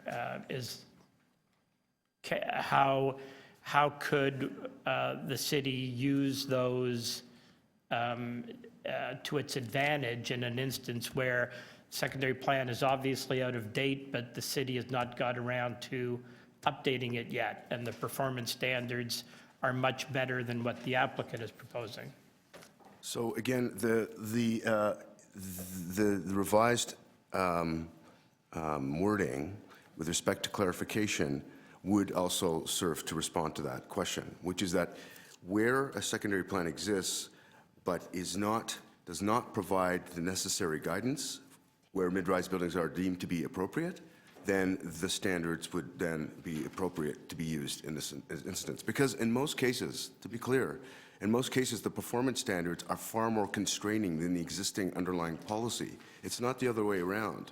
Application of the guidelines in most cases is more, puts in place more expectations and more constraints than most policy regimes would actually have across the city. So that's why their applicability is often far more favorable and advantageous to the staff and to the city and to the local area than otherwise. And maybe very few instances that I'm trying to think of any actually that they wouldn't be more constraining. So the one that you talk about with the angular plane might be one where there might be some odd setup because of a shallow lot versus deep lot, but that's the only, again, I can't think of any other instance where they would be at odds. Councillor DiCiano had some questions. Yeah, thank you. So a year and a half ago when I got into office, I asked our planning department to look at extending the avenue study on Bloor Street in the Kingsway. And the general response was, it's going to take a while because we're pretty busy and these take a lot of time. There is an old avenue study in the area that says 6 stories. But now there's a big chunk of the street in my ward that doesn't have an avenue study attached to it.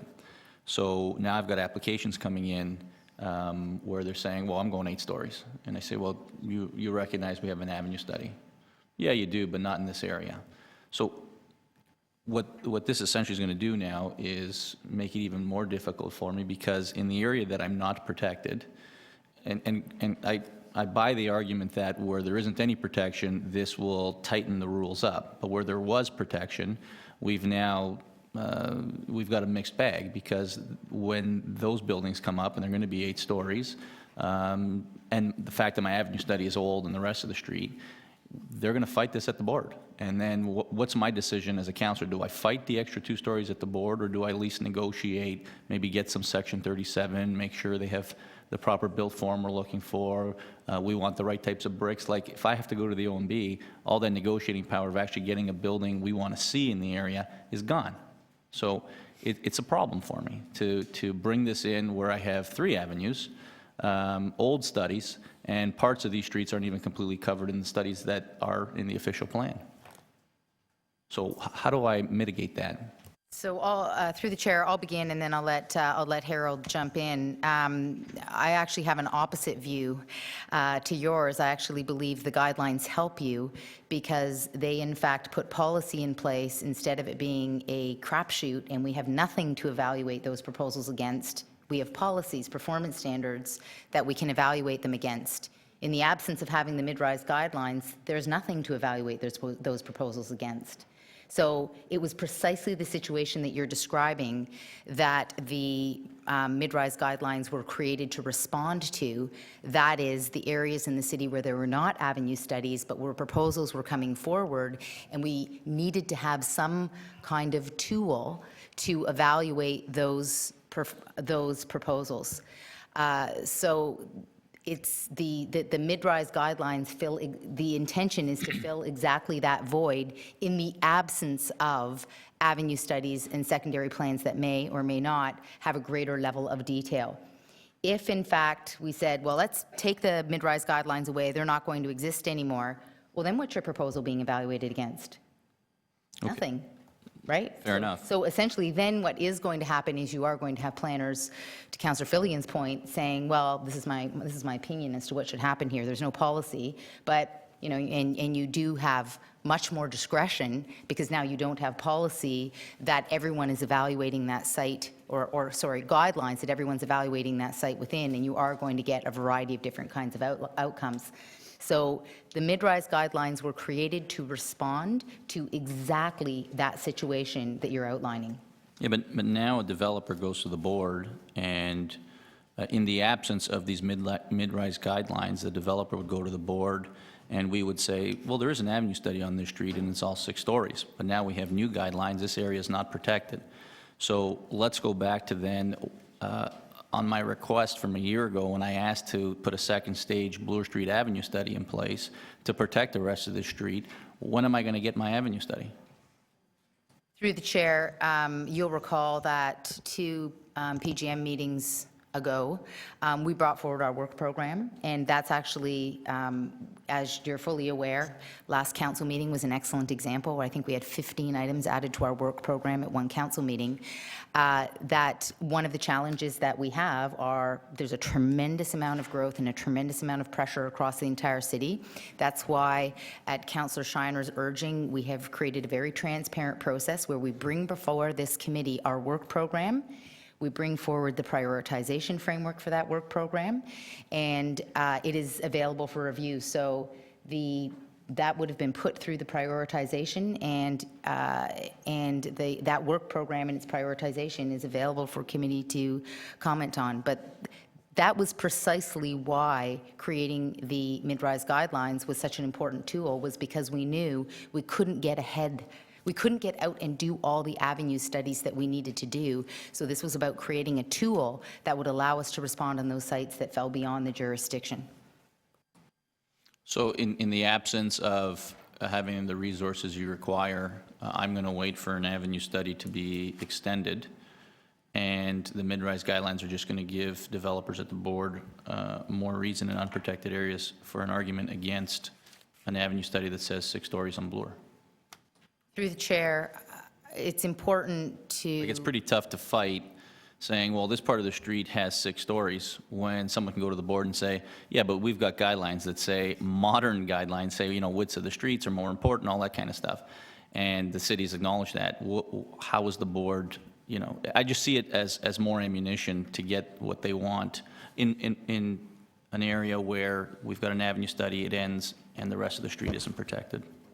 Through the chair, all I can say to that is that the guidelines are performance-driven, which means when you apply them to the site, and it is entirely possible that, and I'm not speaking to any specific site, that when you apply the performance standards that you do get a different outcome.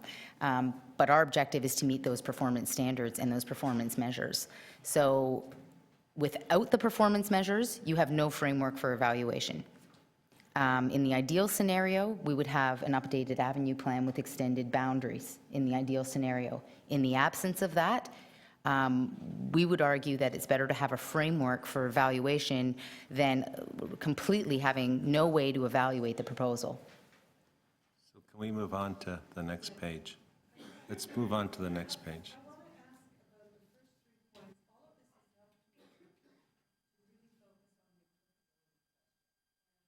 So the applicability question, it says that the performance standards should apply where all 3 of these criteria are met. This is at the top part of that section. And front onto major streets on map 3. So Sarah has put up map 3.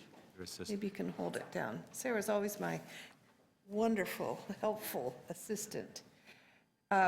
So are we to understand then, instead of the avenues, it's going to be those streets that are indicated on this map that are everything other than yellow? It's hard to see. Maybe you could, maybe the AV person could zoom in a bit on a sample of that map? What are you trying to just tell us? It says in here that it will apply to streets that have 20 meters or wider right-of-ways and front onto major streets on map 3. So how do you, which of the major streets are defined on this map? Is that correct? Are these all the streets that are outlined? So Harold, what's the intention of the map and all the nice colors on it?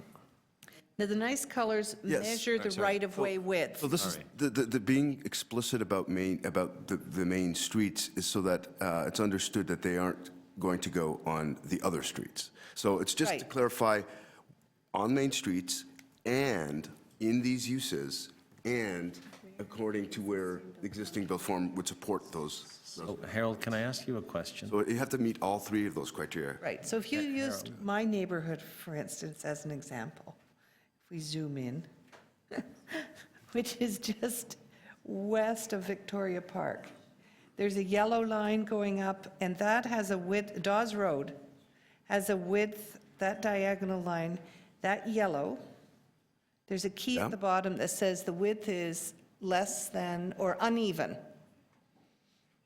Then the orange ones, everything orange, blue, purple, green, I think, are larger than 20 meters. So I'm to read this map that anything other than, or maybe yellow because they're uneven, that meets these other two criteria will be the streets in this ward that will be governed by the mid-rise guidelines.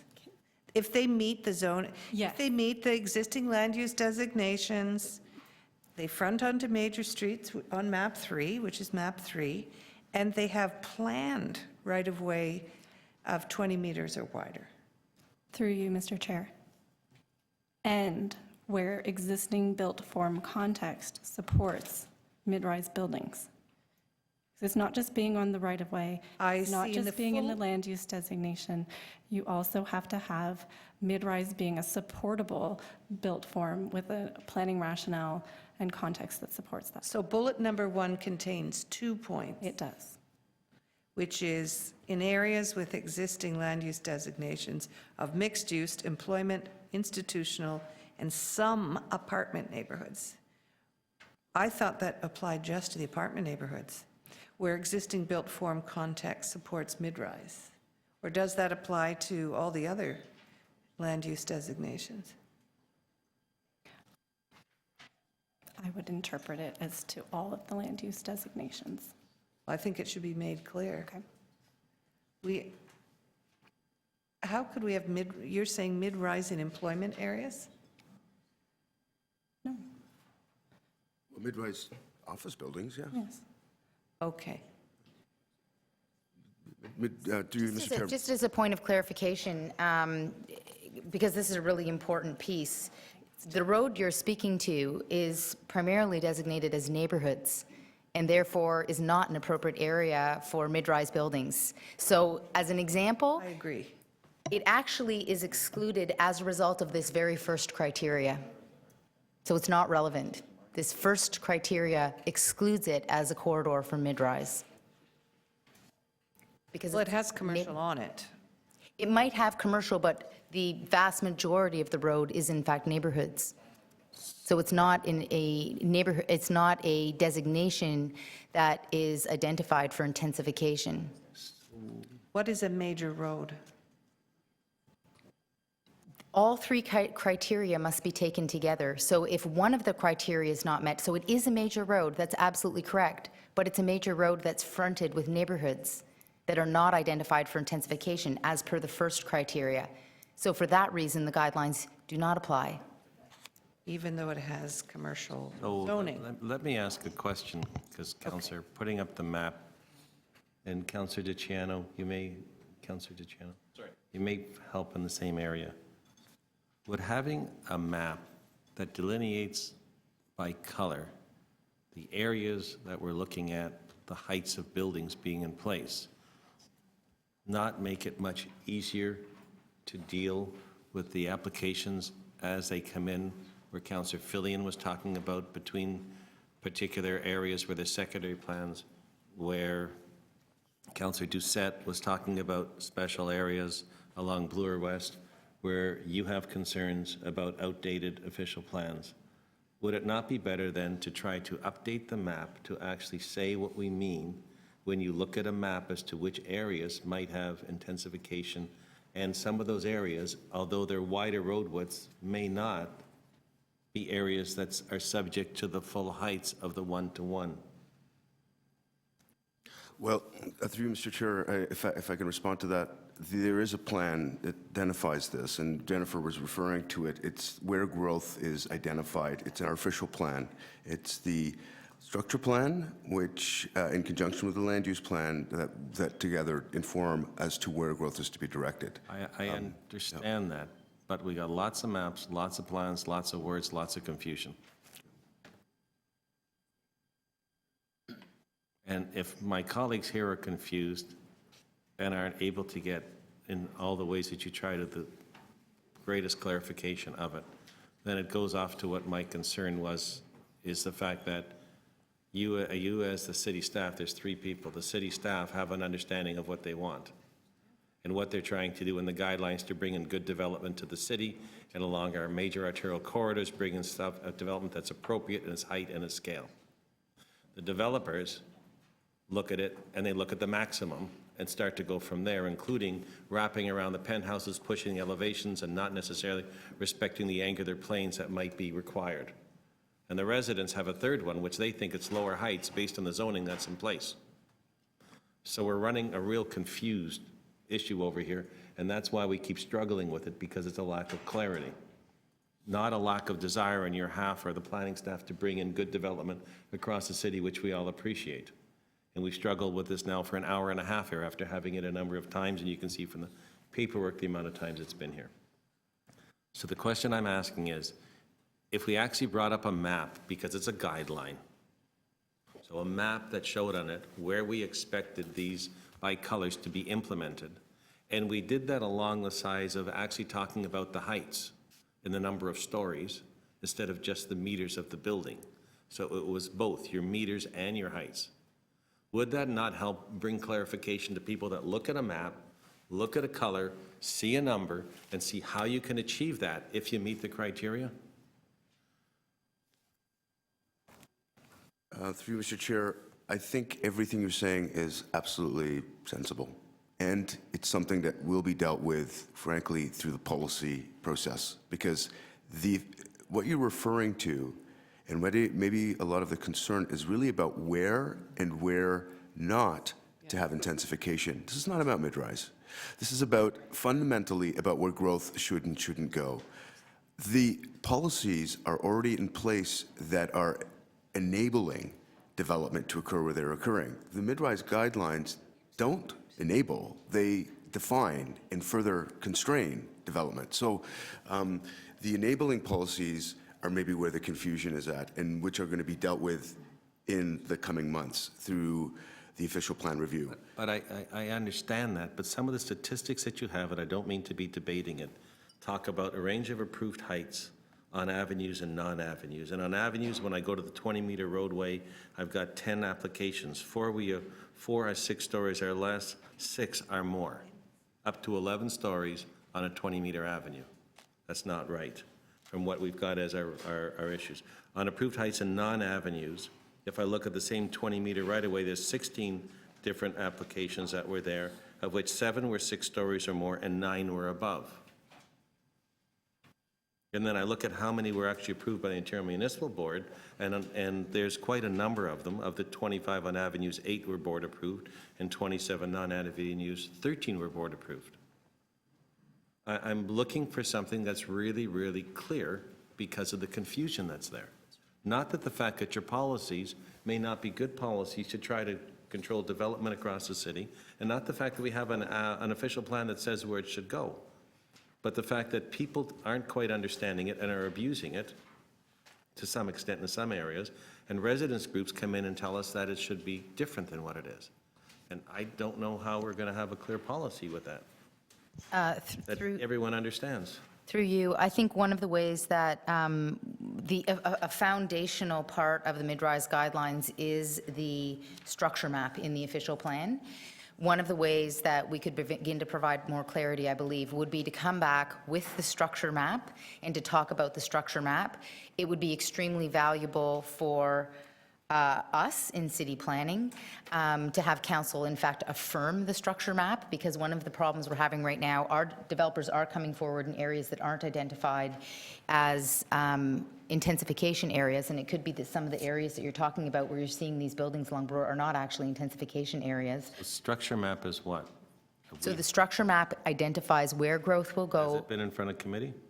It's the primary map in the official plan, The official plan map? yes. Okay. That shows where growth will I go just and don't where want it to hear won't more go. maps that we haven't seen. No, it's existing, it's existing. Okay, But it's so the the official- foundation for that these policies overlay on top of. So can you take the official plan map, the map of the road right-of-ways, come back with some heights that are in numbers as well as meters, show us that so it's a simple document, so anyone can open it up, whether you're a planner or not, and say, here's what we'd like to do, and if you look at a road area, it's there, and if my colleagues have concerns about particular areas, they can highlight it so it's made sure that that's mentioned. and we can get you a policy that people are understanding? Through you, we absolutely can. Those materials exist. They're in the official plan. So we can bring them forward. And I think it will help to clarify. Members of committee, would you like to defer the rest of this and continue at the next meeting with those maps in I place? think that's a good idea. Councillor Campbell. What's before us, if I understand correctly, is a work plan, which is the addendum, the one with the underlines. That is a work plan in which there is recommendation, that there is feedback from stakeholders, there's recommended go-forward actions. My understanding of this meeting is that staff is looking to proceed with that, and then next year they will bring forward, they will continue with consultations, continue with obtaining feedback, and that next year they will be providing a final result for final approval of the mid-rise guidelines. I think what you're asking for is something separate that should be in a separate undertaking or a separate motion or action to provide us with information. It could be in the form of a presentation. I don't really want to see this whole pile of paper come to the next meeting again. I mean, all we do at City Hall is print paper, it seems. My preference would be to move and act on the recommendations in 11.3A, and then proceed with the information that you feel is required for a subsequent meeting. Councillor, I'm only suggesting to not do any more work, but to use the maps and tools that are in place and put them in front of the committee when they're not today for that clarification, because I sense an unease with some of my colleagues of sending this forward, and I'm concerned about it, again, having a long debate at council. And you're absolutely right about the amount of paper, no argument or coming back. So I'm simply suggesting to you, if it's an approach you may wish to take, it's completely up to you which way you'd like to deal with it. Well, I'm separate. Councillor Fillion.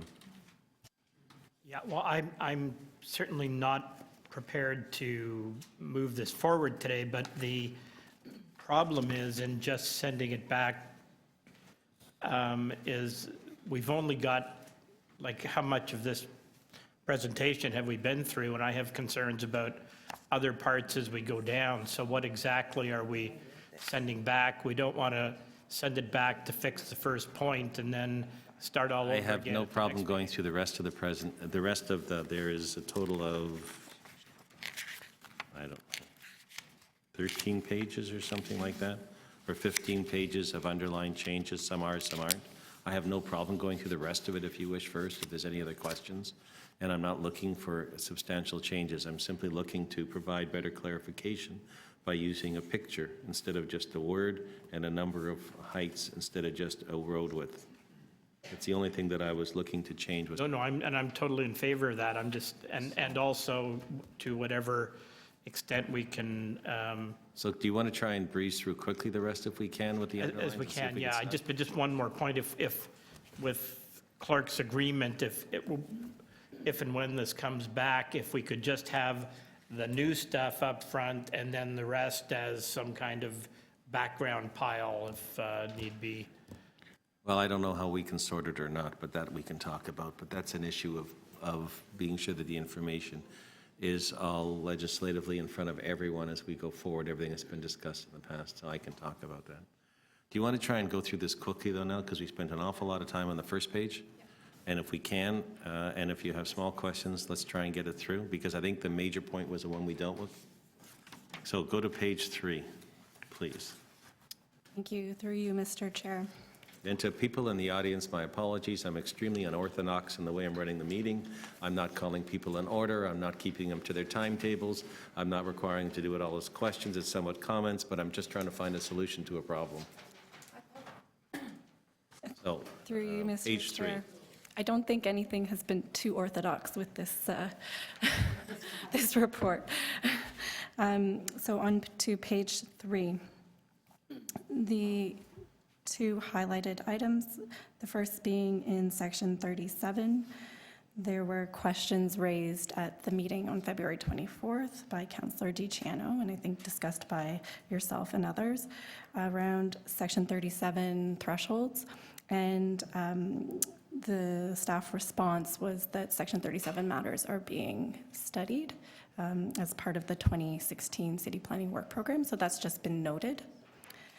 Just if we could go back one, it's not a change, but I have a question about Toronto Parking Authority.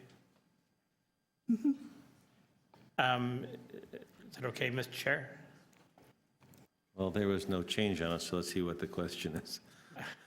Well, well, or I can do it offline. If you that's- can. If that's easy. Okay.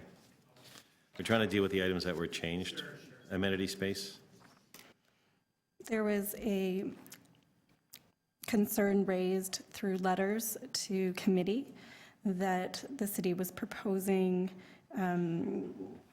something to do with cash in lieu of amenity space, but basically this was not the case, so we just wanted to clarify that there was nothing being proposed in the recommendations to matters of cash in lieu of amenity space. It's not part of the addendum. Page 4. So this was an added comment about the role of the guidelines, and it incorporates the feedback from the February 24th meeting. And the concerns were expressed that the guidelines are too often ignored or need greater strength. There were 2 points of clarification here, one being that a number of the performance standards are in fact included in the zoning bylaw in standards set 2 and 3, and that specifically involves the the street wall height, front angular plane, setbacks along the street property line, as well as yard transition. The second point is that the Phase 1 policy development of the official plan review for urban design, which is currently underway, includes evaluation of the purpose and intent of urban design guidelines.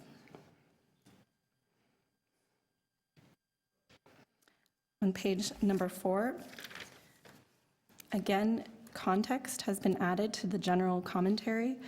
This is in response to a number of points raised by deputants and others through letters about the need to continue to reinforce the importance of the existing and planned context throughout the performance standards.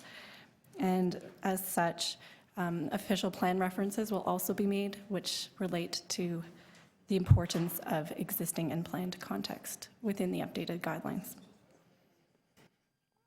The next point is infrastructure. Infrastructure was raised as an issue, and capacity of infrastructure was raised as an issue at the February 24th meeting. And the recommended action is to continue to inform and consult with our partner divisions in response or in relation to any emerging policies or standards and guidelines involving mid-rise development and infrastructure capacity that those divisions would be commenting on, such as traffic, sewer, water, and other things about intensification. The final point, which was highlighted in the presentation, responds to the motions raised by Councillor Matlow with respect to the need for continued consultation and notice. And essentially, the recommended action is that we will continue to consult on mid-rise issues, both through the official plan review process as well as through update to the guideline process, which Harold has outlined, and that all proper notice and process will always be part of that consultation.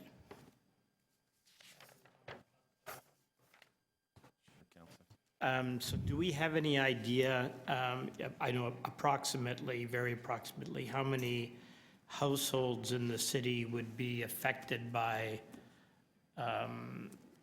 what's before us? And then the next question to follow up to that, it's not a trick question, is how are these, if they don't belong to a ratepayers association and you're not a developer, how are you supposed to know about this? How are you supposed to know about what's being suggested literally in your backyard, next to your backyard? So through you, Mr. Chair, it's my understanding that There is process for notifying residents, for example, if you're speaking about particular development applications, there's a process by which, No, I'm talking about this. I'm not talking about individual development applications. right? By the time you're interested in an individual development application, it's too late. So if you're interested in what's before us, guidelines that, for example, relate to angular planes, how angular planes are measured between the end of your property line and a proposed development, you need to know about it now. How is the average person who would be affected by this? And I'm Yep. guessing there's tens of thousands, unless you think otherwise. How are they supposed to know about this? I'd like to make 2 points through you, Mr. Chair. First of all, the performance standards are already approved. The 2010 performance standards are already in place. So what's before you today is not consideration as to whether we should have performance standards or not. They are already approved and in place. What this document does is to try to clarify how they may be used, and further to that, further clarifications, corrections, and things about specifics about interpretation of different documents. So, that being said, when we go out and do any sort of changes, and we, for example, prepare draft official plan policies that speak about mid-rise, or we prepare updated urban design guidelines, such as is happening with the low-rise and townhouse guidelines that's currently being developed. There's a process of notice, there's advertisement, there's tweeting, there's online communications, there's meetings in particular areas that happen. So further, I'm trying to not prolong this. So there is no plan whatsoever to let individual property owners who would be directly affected by this know about it. Like, for example, when the city's doing sewer work, it sends out a notice saying, your area is being studied for, sewers, blah, blah, blah, contact, phone this number if you have any questions about it, here's what we're doing. We're not planning to do anything like that with this. It's just a notice in the paper, if you can figure that out. If you belong to a homeowners association, you might know about it. If you're in the development community, you might know about it. Otherwise, if you're just Joe Schmo who lives backing onto a main street, you're not going to know about it. Through you, Mr. Chair, I'm sorry, I need to repeat this. These guidelines are in place. They are currently approved guidelines that are currently operating in the city.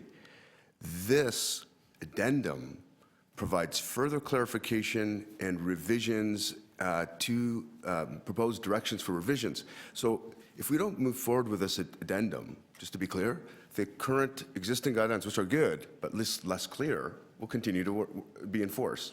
So the difficulty in arriving at more clear and more refined guidelines ought not to be difficult here. It should be this should be a process that should be embraced, because we're actually further clarifying and defining guidelines that are in place. I was asking about, but. So how do we post? The validity of what you're trying to do, and just whether people know that you're trying to do it or not, that's all. Okay, so currently, the guidelines as they exist are posted on our website at the city, and the amendments in the addendum in a more easy-to-use format that was discussed and proposed earlier might be something that we can also post in conjunction with the mid-rise guidelines, which are available for online as an addendum that would be used in conjunction with those guidelines. That sounds like a fair approach for them to be available for people to see, which further provides clarification. And in some cases, I think alleviates any concerns or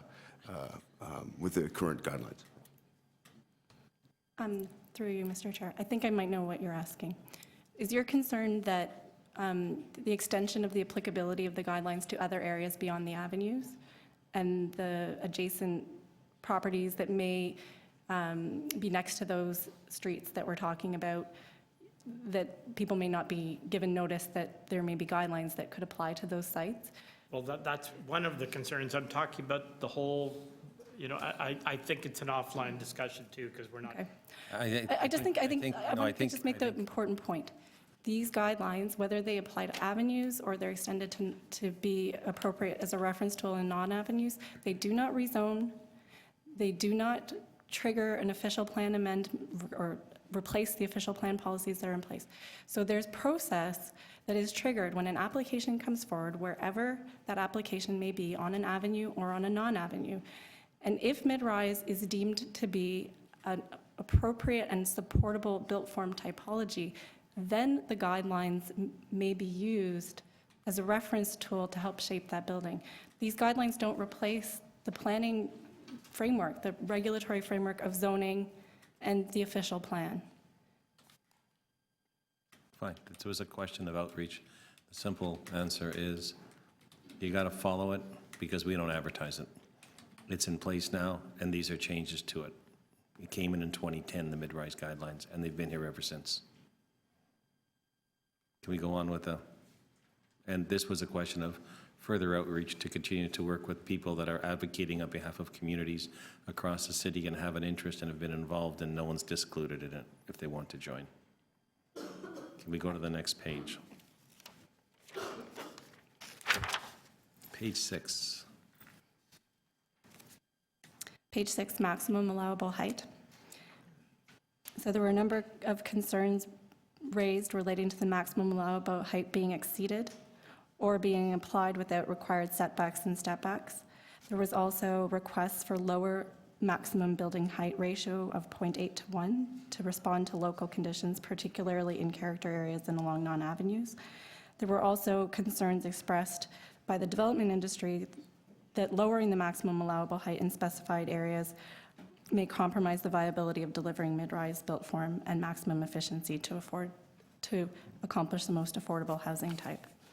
So in response to all of this feedback, we've provided a series of further clarifications around maximum allowable height, including the inclusion or incorporation of the motions from Councillor Doucette regarding the 0.8 to 1 maximum height ratios, as well as some further direction and emphasis about the fact that other tools such as angular planes and transition requirements should be applied first to the site prior to arriving at a height, not starting at a 1-to-1 or greater than a 1-to-1 and whittling down.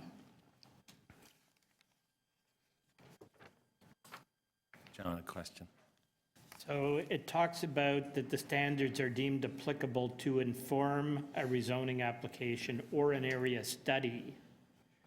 That where, so where would the guidelines inform an area study?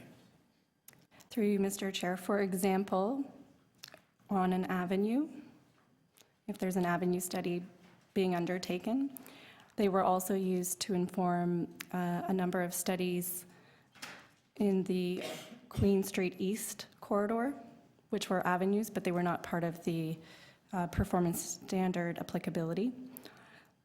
It may also be appropriate in areas where mid-rise buildings are considered. They may not be on avenues, but they may be part of an apartment neighborhood or large sites or something like that, where there's a site and area specific study taking place. And they could be a helpful tool in devising appropriate policies and bylaws for those areas, but they wouldn't be applied without study of the actual context. They would just be used as a framework about what particular issues you want to look at and some general directions of what might be recommended, and then they would be tailored to that particular street or area to arrive at built form that is appropriate to the context and responds to that context. If we put this, and I'm just, again, I'm not saying right or wrong, I'm just raising the issues.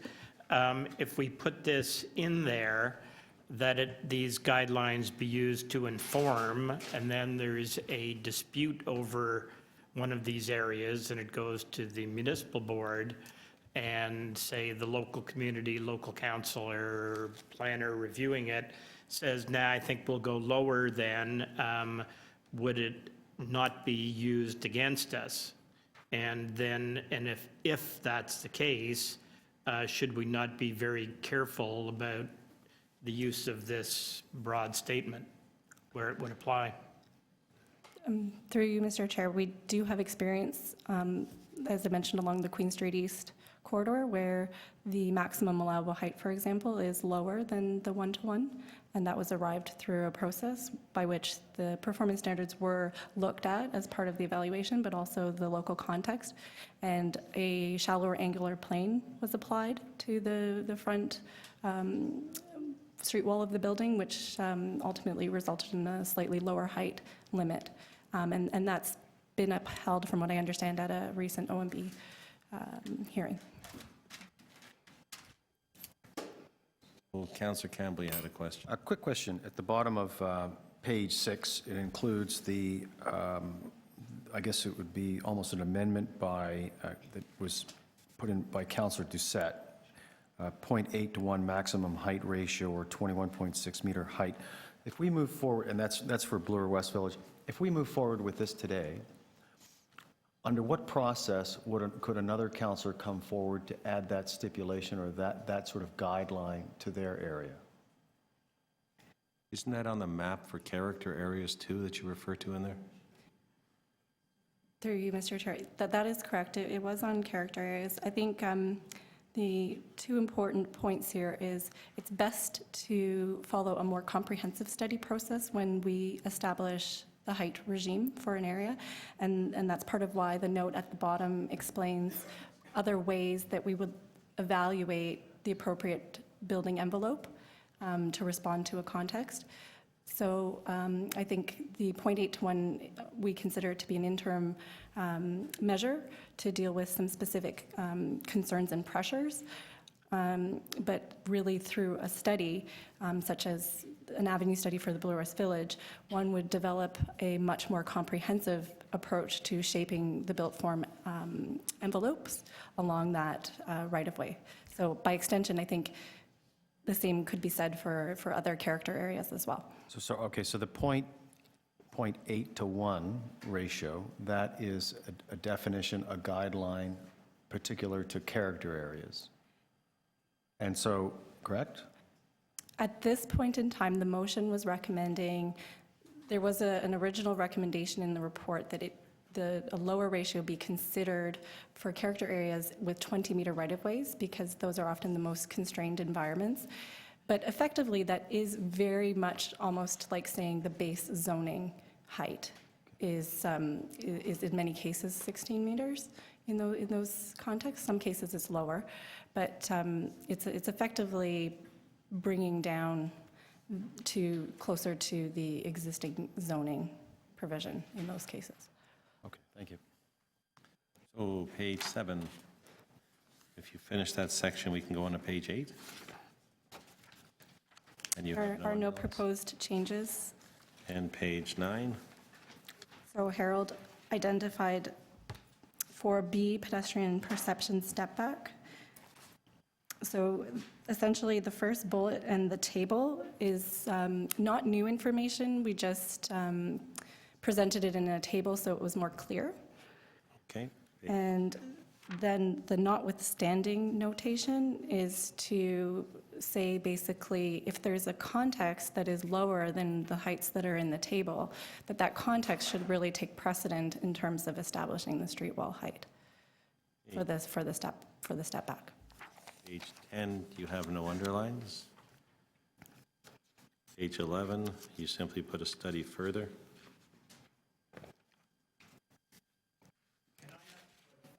Is there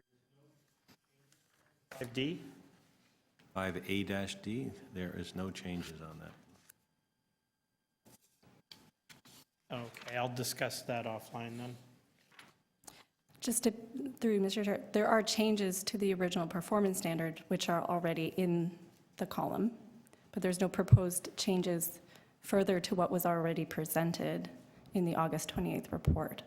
So the changes in the far column of 5AD, A to D, there are changes recommended to the original performance standard, just nothing further as a result of the past few months of committee and council. 2010 till August, there's changes in this. From August till now, they're underlining any other changes. There have not been any additions or changes since August, yes. Okay? That's fine.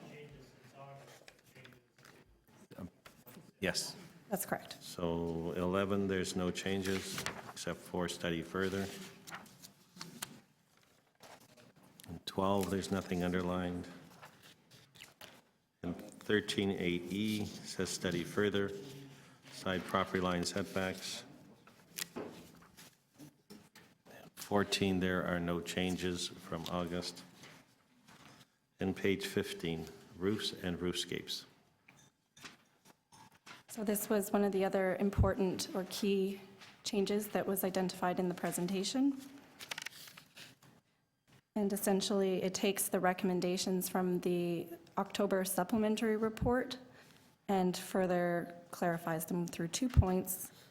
One being that rooftop equipment and mechanical penthouses are encouraged to locate within the 1-to-1 or within the maximum allowable height ratio. And reinforcing that habitable space and dwelling units are not in the intent of the provision for rooftop mechanical height.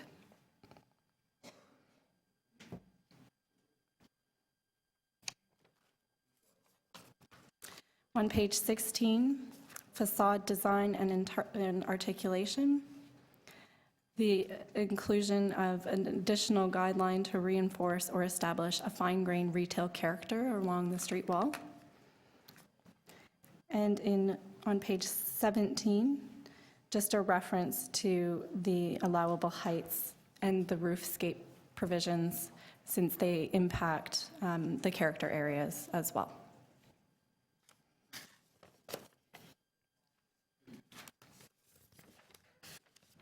That is all. So colleagues, I was just having a conversation with a chief planner, and I was asking the question, should we set it on to council and ask for the maps and the heights to go to council? Or should we defer it and have it come back here? And why don't we let our chief planner comment? Because I don't think she's unlike me. There's still a lot of confusion. Point of order, when you say deferred, you mean just extend it to the next? You can't, this Not an not being, actual deferral. not being a public hearing, you don't have to extend. We can just defer it, which would be probably to the June meeting, not the May, because it always takes staff time to get something together and would allow for so you have a choice. Defer it till June, get some maps, answer your questions online, continue to work offline, or send it to council, ask for the maps, stuff to come to council, and most likely have a presentation at council and a debate or discussion there as well. And can I let the chief planner give her comments, and then council, you're welcome to ask anything you want. Through the chair, I think there's advantages and disadvantages to each, obviously. If we, in fact, were to have this go forward to council, my recommendation would be that we hold a meeting between now and council, and we invite councillors to come and to be briefed. And in some ways, what's happened is there's been incremental briefings. You'll recall Harold gave an excellent briefing last time about the role of the guidelines. This briefing has been more on the changes proposed in the guidelines. I think we could create a consolidated briefing before council that tells the narrative and provides further clarity. The disadvantage of going directly to council, of course, is that given the extent to which we've been around this at council, it might be too much for it to land at council with just that one briefing between now and then, and we might want to do more briefings. It's hard to say. The disadvantage, of course, of coming back for another deferral is that we, again, come back in an incremental way, and it feels like we're having a hard time maintaining the thread of the narrative on this, in part because there have been so many different reports.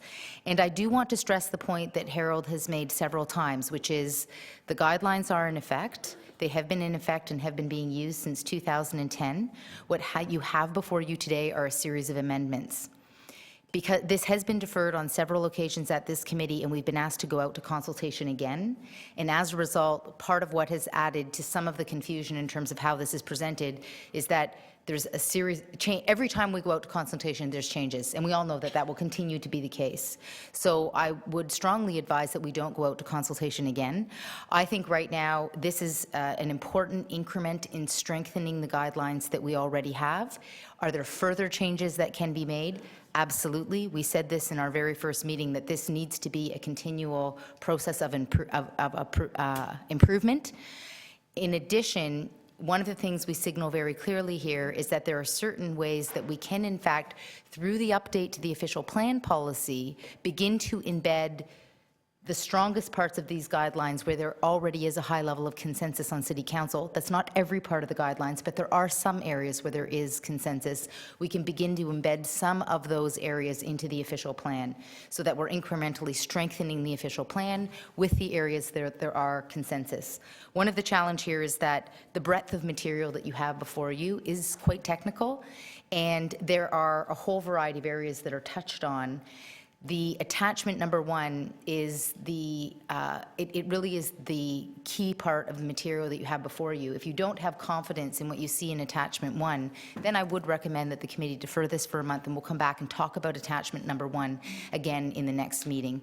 From my perspective, it is critical that the committee has a high level of confidence with what it is that we're bringing forward. Councillor Campbell, you had a question. More of a comment than a question. So do we have a recommendation? Councillor Fillion. Yes, I'll recommend that we defer it for a month and that the, Let me ask the question, can you do it in a month? Because I have both a deferral motion that I drafted and a motion to send it to council. I have both of you here. Do you want to have the map back in a month? Through the chair, absolutely. Okay. Well, we're coming back with the structure plan. Go ahead, Allison. You're just asking for the map?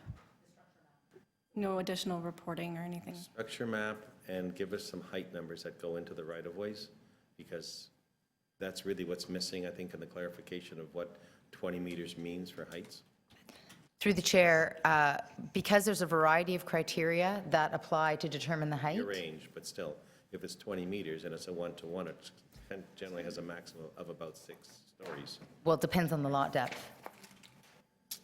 Looking for that range, people don't know what it is. Currently, you have the zoning bylaw that establishes your as-of-right height. As soon as you put in a number in a map, it can be, you have to be careful what we're doing here, because we might in fact end up with outcomes we're not intending to have. I think, and this is the thing, again, is that I think I'm making a misunderstanding that the guidelines are constraining. They're a constraining tool, not a enabling tool. So current enabling policies and zoning actually already permit and provide the. Well, the words that I had in a motion, which staff helped me draft, was on a proposed definition for mid-rise buildings, and that such definition be expressed as a range of a number of stories, rather than only a height ratio to the width of the roadway, together with the appropriate criteria which will be used to determine the appropriate and specific numbers of stories on a site basis. And I can put it up on the screen. But it's trying to get numbers. When I talk to residents, and I don't know about my colleagues, they're interested in what kind of height could you look at? And if I say 4 to 8, they understand it. If I say 6 to 12 or up to 12 stories, they understand it. When I say the same width as the right-of-way of the road, they don't understand it. May I, through you, Mr. Chair, I think particularly point A, it's the intent of the official plan review to clarify the definition of what is a mid-rise building. So basically what you've outlined in A is the work we will be doing. But that should follow a process, not just be reported back, from my opinion, in one month. That should follow a consultative process to establish that, because I think the question is not, it's a complicated question. So, but just as a point of clarification for the chair, the guidelines already specify a range of between 6 and 11 stories. That's in the guidelines already. It doesn't talk about the range for the different road widths. And I That's think correct. The confusion is that people may be looking for an 11-story building on a 20-meter road width. And Through, just point of correction, Councillor. point of correction today, good. The guidelines say two things. They say a mid-rise building, by definition, what makes it a mid-rise, what makes it not low-rise and not tall, is point 1, it's between 4 and 11 stories tall, and point 2, it has up to a height no wider than the adjacent right-of-way. If the height of the building is wider than the adjacent right-of-way, we define that in our official plan narrative as a tall building. And our tall buildings guidelines define buildings taller than the adjacent right-of-way as tall buildings. So it's a two-part definition that's already both in the performance standards as well as actually reinforced through the narrative of the official plan about tall buildings. And we also, in the official plan, talk about what makes low-rise buildings. So essentially, by definition, mid-rise is the range of heights in between, but it's not like in some jurisdictions, they have a flat number. They'll say mid-rise buildings are 6 stories or up to 6 stories. We tie it, or they say it's up to 11 stories or up to 14 stories. We tie the performance to the width of the right-of-way as well. So our definition of mid-rise is much more nuanced and more responsive to the street context than in other cases. But it is already defined both through the guidelines and through the official plan, but it will be further articulated through the mid-rise policies that will be developed, drafted for consideration toward the end of this year on mid-rise. Colleagues, what do you want to do? It's 12 o'clock.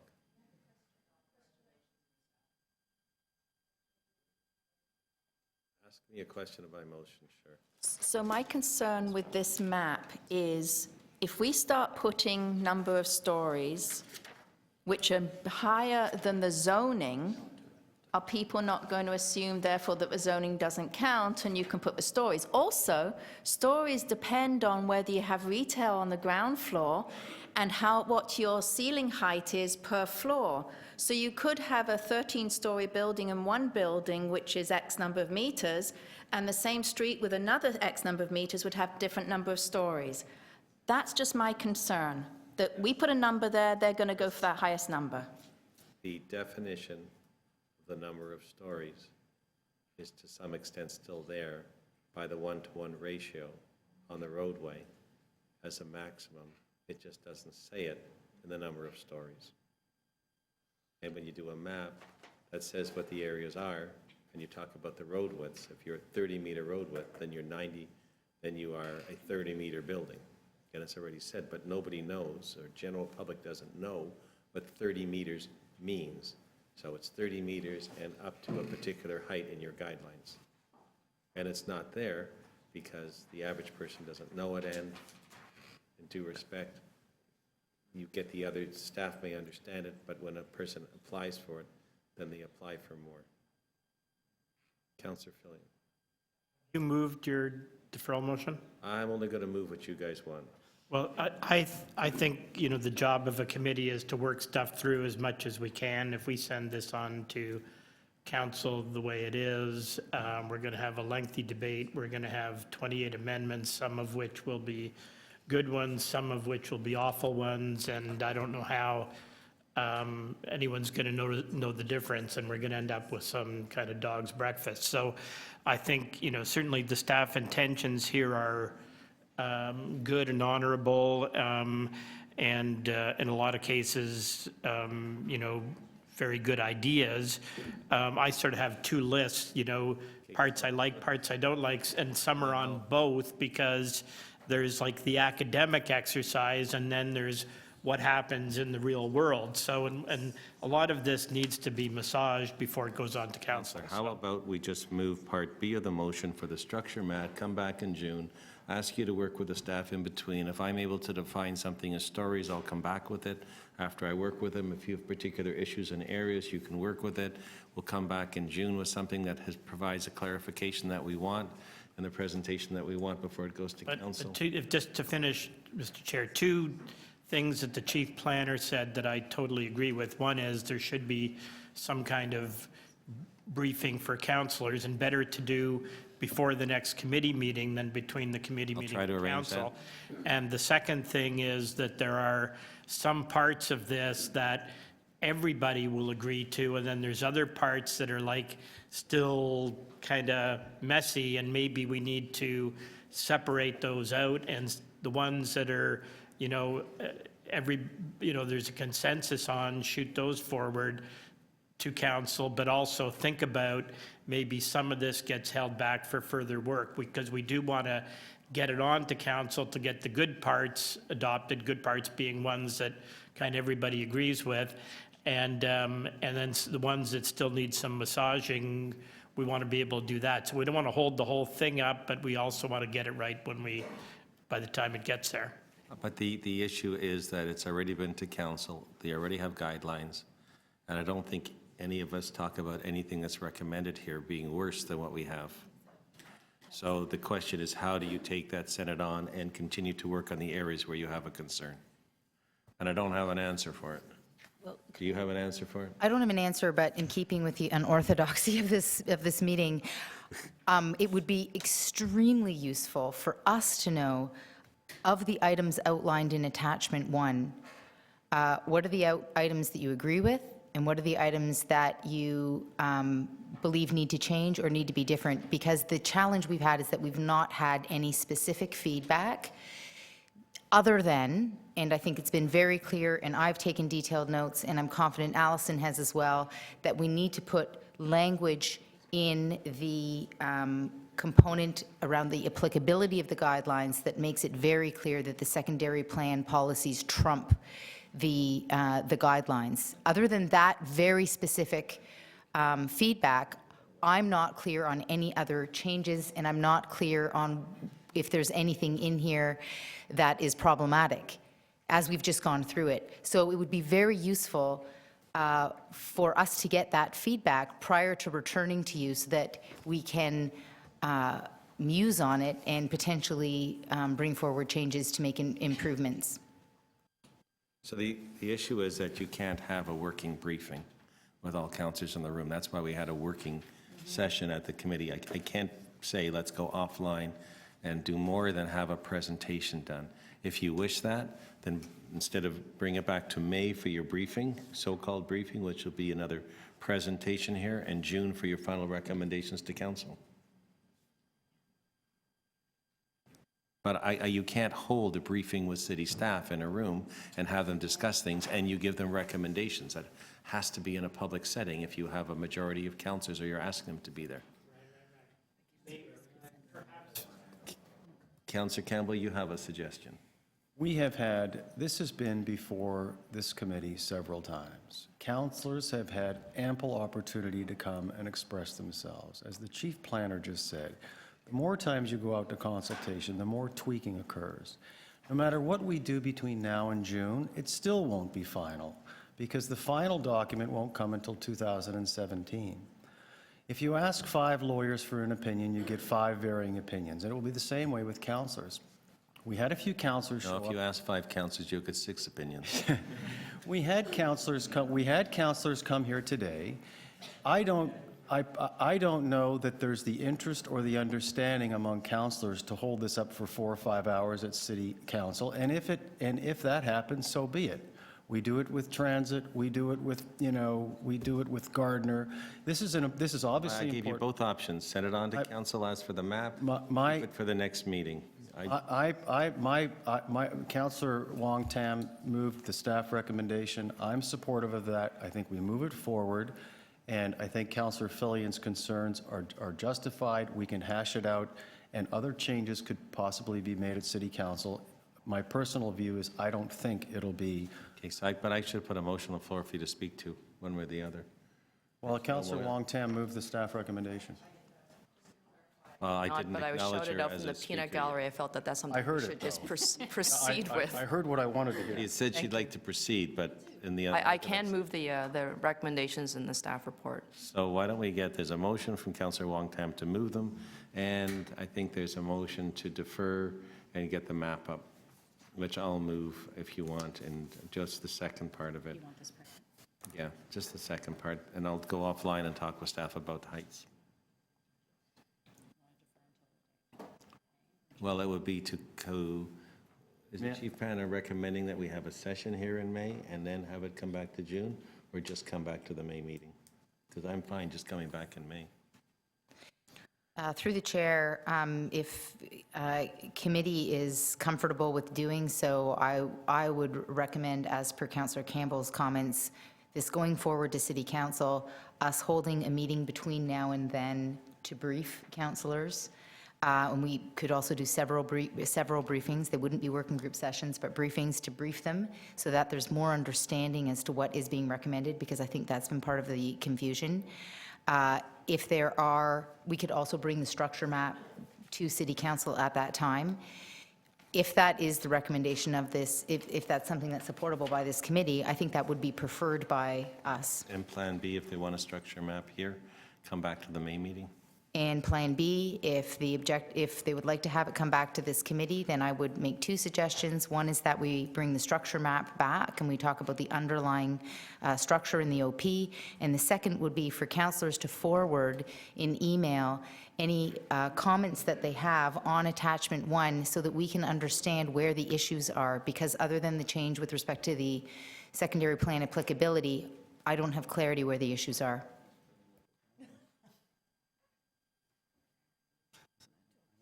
Councillor Fillion. I strongly recommend the deferral. I won't go into all the reasons again. I second that. Okay, so Reluctantly. deferral motion goes first. Am I right, Madam Clerk? So why don't you, I will move the deferral motion. Councillor Wong Tam has moved the motion to go on. Just make a decision as to what you want. I'll just speak to that very No problem, Councillor. briefly on why we should probably move forward with the staff recommendations as of today. And some of it was summarized with respect to, no, not speaking to the deferral, I'm speaking to adopting the recommendations in the staff report. The item, as everyone is aware, has been before us several times, and I think my councillor colleague friend here just said to me that I have a lot of tall buildings, this doesn't apply to me, and that's not necessarily true. Some of my most divisive community meetings have been over 5- and 6-story buildings in the Rosedale, Summerhill area of my neighborhoods. And one thing that I have learned is that the more consultation we do, and once we get into the fine specific requests of individual stakeholders, not necessarily representing a proper and broad resident association or broad stakeholder group, there's a lot of requests to fine-tune the language so they get exactly what they want based on where they are located. And I don't want to dismiss the concerns of the community, but my experience has been is that sometimes the requests are so specific that it's only for 1 or 2 particular cases. Not to say that it's not going to affect a broader range, but there's a reason why these guidelines are before us. They're designed and language and stylized in a particular way that allows for interpretation. And there's 2 tests on what gives us the height and massing. And so the tests as outlined by Allison and Harold, I think are fairly clear. For us to move towards putting specific stories on what a mid-rise is, I think will all of a sudden undermine and provide even greater confusion than what is existing today. And I think that will do more to undermine our process by becoming that prescriptive. So that's one of the reasons why I think that we don't necessarily need to go out. The second reason is that the summary of the report recommendations also requests staff to go out and further consult on mid-rise issues and propose new official plan policies for mid-rise building. So that's coming forward. So we don't need to necessarily go back out and say, here's the first layer of consultation, only to come back out to you and say, now we want to talk to you about the same specific thing to get into the OP. We're already doing that. We don't need to defer this. We don't need to delay this. Thank you. Members, I'm going to put up the deferral motion. Very first thing is, I think a real thank you to staff and urban design and in planning for trying to work through a difficult issue. There's a 2010 report. Now we're dealing with data for 2014, trying to make things better, and very much appreciate it. It's very complicated. To all of the members of council that participated also, I think it's important to thank them for their work, because it's a very difficult issue to understand and to put forward, and it's still not even a policy, it's only a guideline. And we're trying to deal with the intensification along our major streets. And as I said earlier, staff have a vision for it, which tries to manage the development. The development industry sometimes has a different vision and uses the opportunity they have to appeal to the Ontario Municipal Board through the planning process and usurps your ability as council to manage it. And our residents often have a different approach, and concern, which is what some of you are expressing on their behalf as to how these larger buildings on the main street impact them. So I think it's a really important issue that probably wasn't covered as well as it should have in 2010 when it was thought about, because it was an issue that council was given to try and urge development along the main streets and manage it. And now we're trying to deal with the influx of what's out there. And what also is extremely difficult for us in Ontario is the fact that you don't get a final decision, whether it's an official plan, a decision to council, or a guideline. It's all open again to the Ontario Municipal Board approval process, where you have one person that adjudicates it, and that makes it very difficult for us. So the motion to defer goes first. On the deferral, I'd like to speak, just very briefly, because this is a new motion. I'm allowed to question, I'm allowed to... Have I ever stopped you, Councillor Campbell? I would be supportive of this motion were not the condition of the deferral be in it. So the request that you've made for the report could go forward without the deferral. That's all I want to say. Sorry, You've made a request for a report for the May 11th. Oh, only for the structure map. Right? And that I could support that were it not for the deferral condition in the motion. So you could have requested the structure map to a meeting on May the 11th without the deferral of the whole document.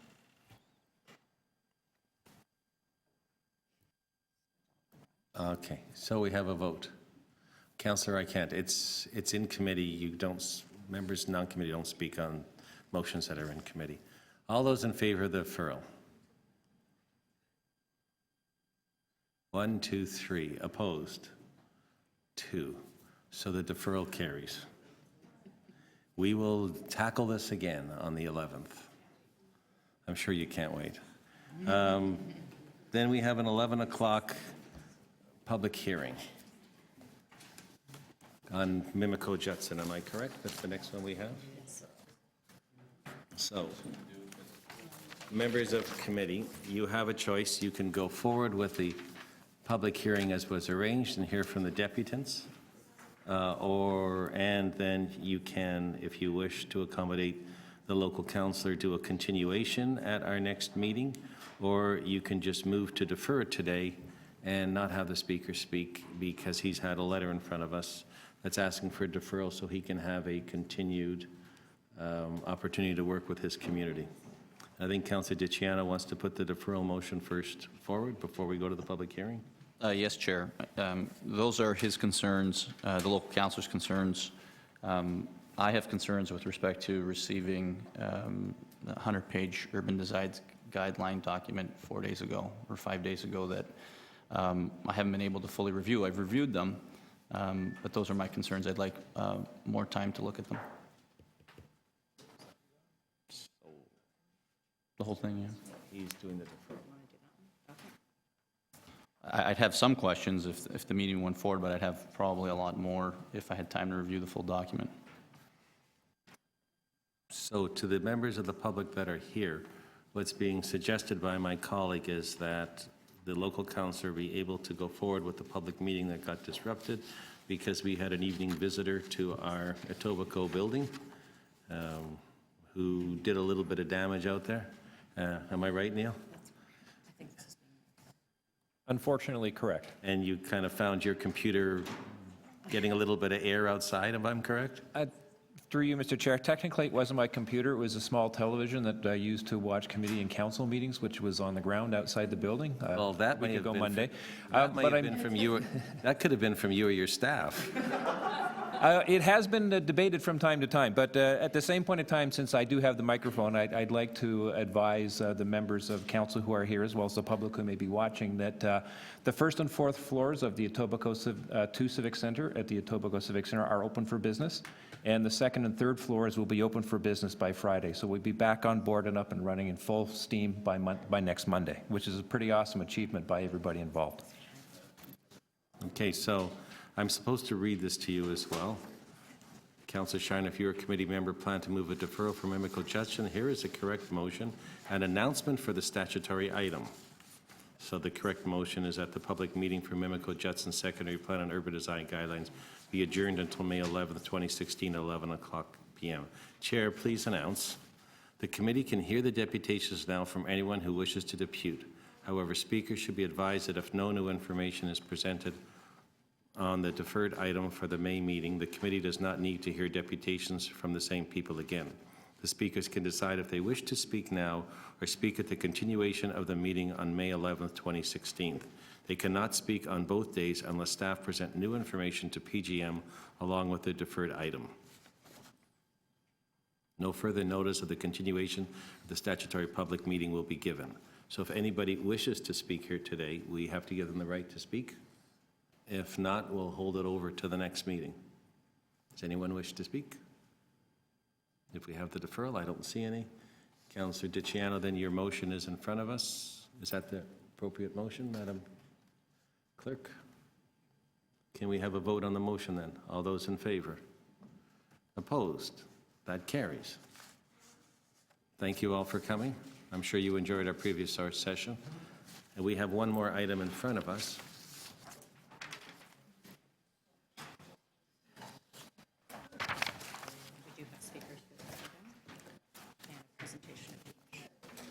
So, members of committee, we have the last item before us, which is follow-up report, area-specific sign bylaw amendment for 33 Wickman Road. We have a staff presentation, then we have speakers. Do you want to start with the staff? Colleagues, do you want to start with a staff presentation now? And how long is the presentation? So should we, sorry, we have presentations, we have speakers. We have two speakers. So should we start with the presentation, see where we get with the speakers and see if there's a decision on this item? Or do you want to adjourn shortly for lunch? I think we should adjourn. I'd hate to, unless we want to extend past. Yeah, we can maybe extend, and I'm going to have a motion. But did you want, if you start now, then you're going to be extending into the lunch hour. And it's only If two that's okay speakers, with you correct? to do that, then we can start that way. All right, so let's go with the presentation from staff. And at 12:30, we can make that decision. So why don't we make a decision now to extend until 1:45? Does that make sense? And then we'll see where we get to. So there's a motion which I'll move to extend the meeting. And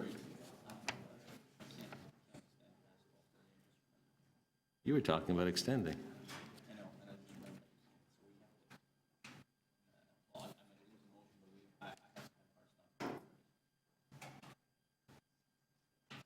Let's start with the staff of the presentation. I'll wait until 12:30 to move a motion. I have to go upstairs just during the presentation. I'll be right back. I have the same thing. This one isn't yours anyways. I know. It's okay.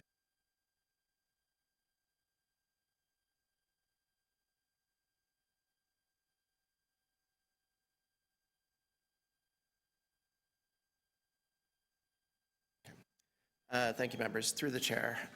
This is just a follow-up to a report that was before you in November of 2015. The matter was referred back, and so we're just giving a quick presentation to go over the details of the site-specific sign bylaw amendment application for 33 Wickman Road. So we're recommending refusal of the proposal for the following reasons.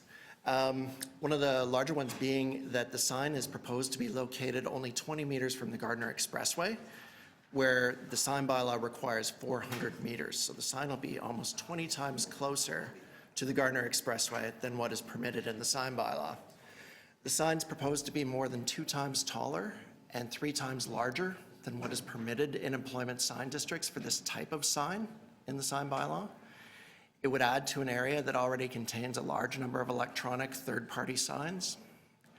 And the signs that the applicant is proposing to remove as part of their application are unrelated largely to the proposed sign, and they wouldn't reduce any of the impacts associated with the sign. So simply removing a sign that's 2 kilometers away, in our opinion, does nothing to mitigate the impacts of the sign that's being proposed at this location. So this is just a rendering that we use to give an example of what's being proposed on the left versus what is permitted on the right. This is where the sign is proposed to be located. It's in a railway corridor, right next to the Gardner Expressway, just where an on and off ramp finishes on the Gardner Expressway as well. So it's quite close to the Gardner Expressway. It's quite close to a decision point on the Gardner Expressway as well. And those are the types of things that have been taken in mind when coming up with the 400-meter setback requirement for electronic signs and the Gardner Expressway in particular. This is just the height of the proposed sign on the left and the heights of 2 other comparable signs in the area. So it'll be almost an entire sign face higher than the comparable signs in the area. And this is just a map showing the locations and the distances generally of the signs that the applicant is proposing to remove as part of this proposal. So you can see that at 555 Dundas Street West, they're proposing to remove 1 double-sided 1448 third-party ground sign, static copy. That sign is almost 2 kilometers away from the proposed sign. Bloor and Islington, they're actually proposing to remove 3 static signs, 2 10 by 20 third-party ground signs and 1 14 by 48 ground sign, but again, almost 3 kilometers away. 36 Queen Elizabeth Boulevard is just over 2 kilometers away. It was a roof sign, but it's already been removed. And the existing sign at 33 Wickman Road is a double-sided sign displaying 4 10 by 20 sign faces. So of the proposed removals, the majority of the signs being removed are almost, if not 2 kilometers away, almost 3 kilometers away, and unlikely to do anything that would mitigate the impacts that the proposed sign will have on the Gardner Expressway or on the surrounding area. So as a result of that, it doesn't mitigate it, and staff continue to not support the proposal. Thank you. Okay, thank you. We have 2, are there any questions of staff? I don't see any now. We have 2 deputants. Are you staying for the deputants? Are you leaving? No, I'll stay. We could run out your clock, Yeah, go ahead. Okay, so I need a motion to continue till 12:45. All those in favor? Opposed? That's carried. Mr. Stephen McGregor, Vice President Real Estate from Outfront Media, are you here? Did you wish to speak? Then please come and join us.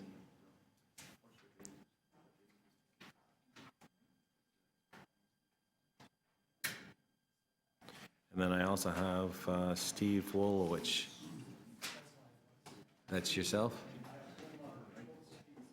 Okay.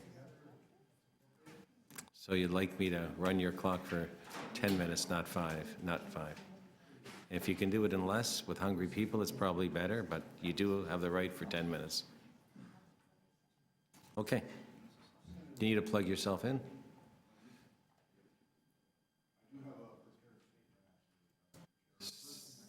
So let's start.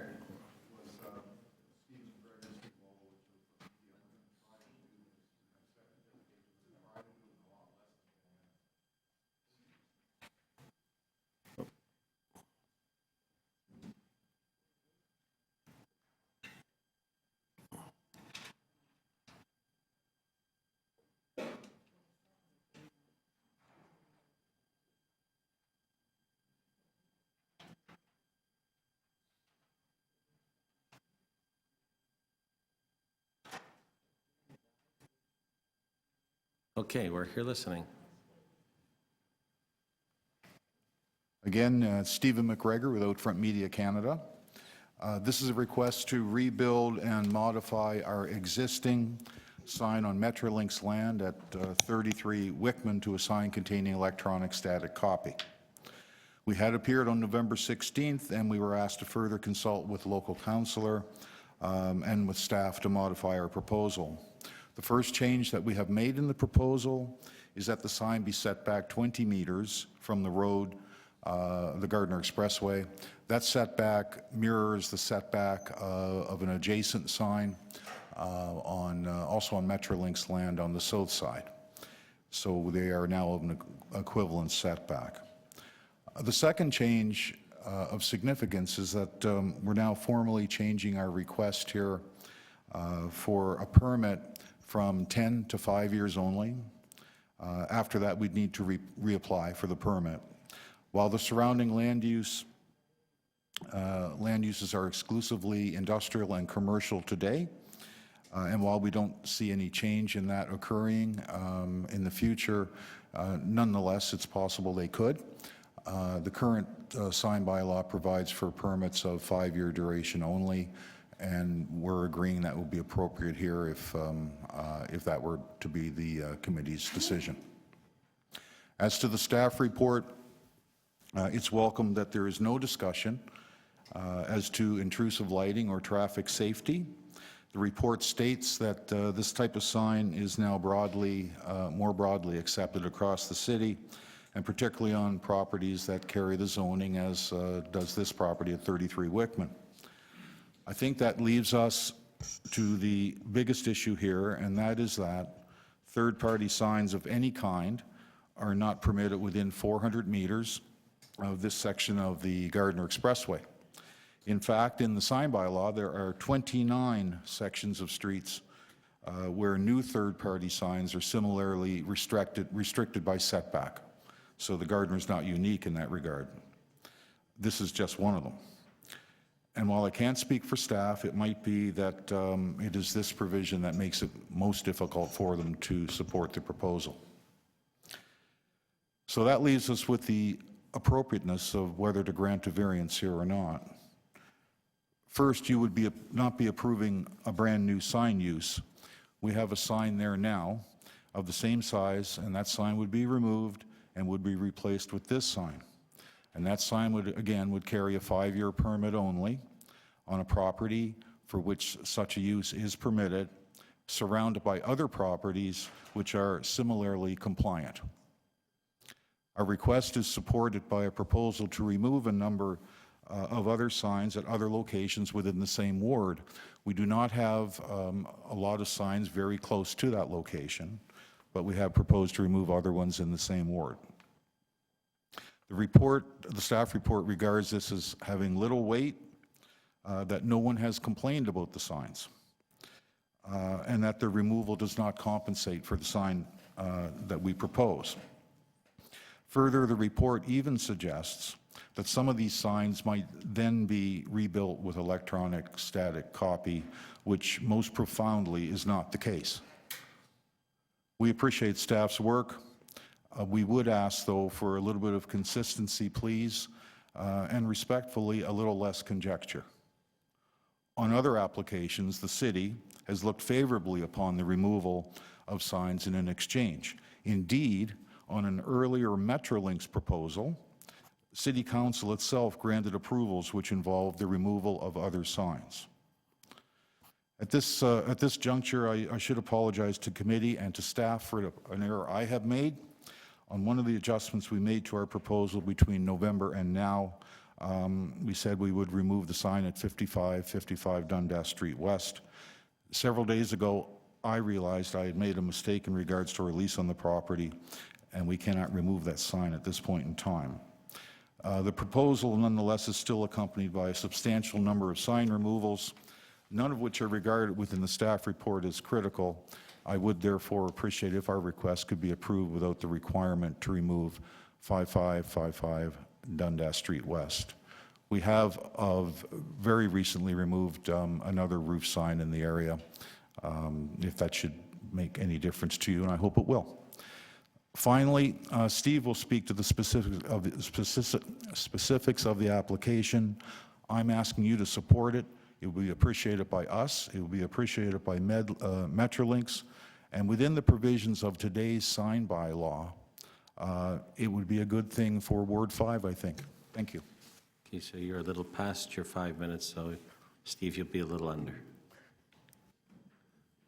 Thank you. I'd like to just talk about the characteristics of existing digital signs in Toronto, what is typical in the immediate area, what is typical along the entire Gardiner Expressway, and in the entire city of Toronto. How does this application compare to what has been built and what has been in existence for a number of years now? This is a map showing digital signs that have been approved and installed and have been operating in the immediate area. You can see that I've taken a 2-kilometer distance. We capture 4 other existing digital signs between Kipling and the 427, and 1 digital sign which is on the east side of Kipling Avenue. This is a map of all of the digital signs that we could think of on the entire Gardiner Expressway, including the Gardiner Gateway Sign District. Both of these maps show all of the signs, and all of the signs that have been built on the immediate area and the entirety of the Gardiner Expressway that are digital are 14 by 48, the same size as our existing sign, the same size as what we've proposed, or they are larger. We're not asking for anything exceptional or unique. Further to that, we've identified 20 digital sign faces, 18 of which are 14 by 48 that have been built, approved and built throughout various locations in the City of Toronto, further demonstrating that the size we have requested is not an outrageously large size. It's what has been typical throughout the City of Toronto. This is the sign that we're trying to modernize. You can see that it's built to a very high height. The height is required simply because the sign is meant to be viewed by the vehicular traffic on a overpass, on a raised highway. It doesn't make sense that we would be asked to build a sign that can't be seen. So that's why it's necessary for the height. And you can see by the surrounding area below the sign that the height would have no negative impact.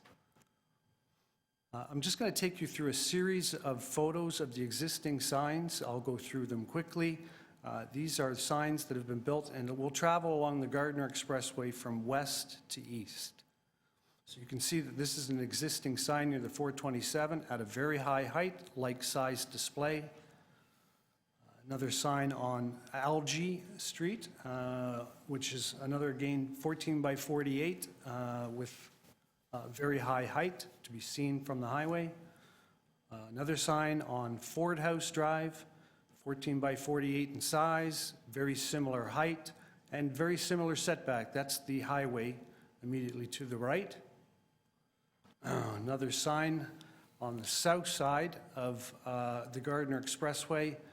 This is an existing sign at Wickman, and you can see that this sign, this is the view of that same sign from the roadway.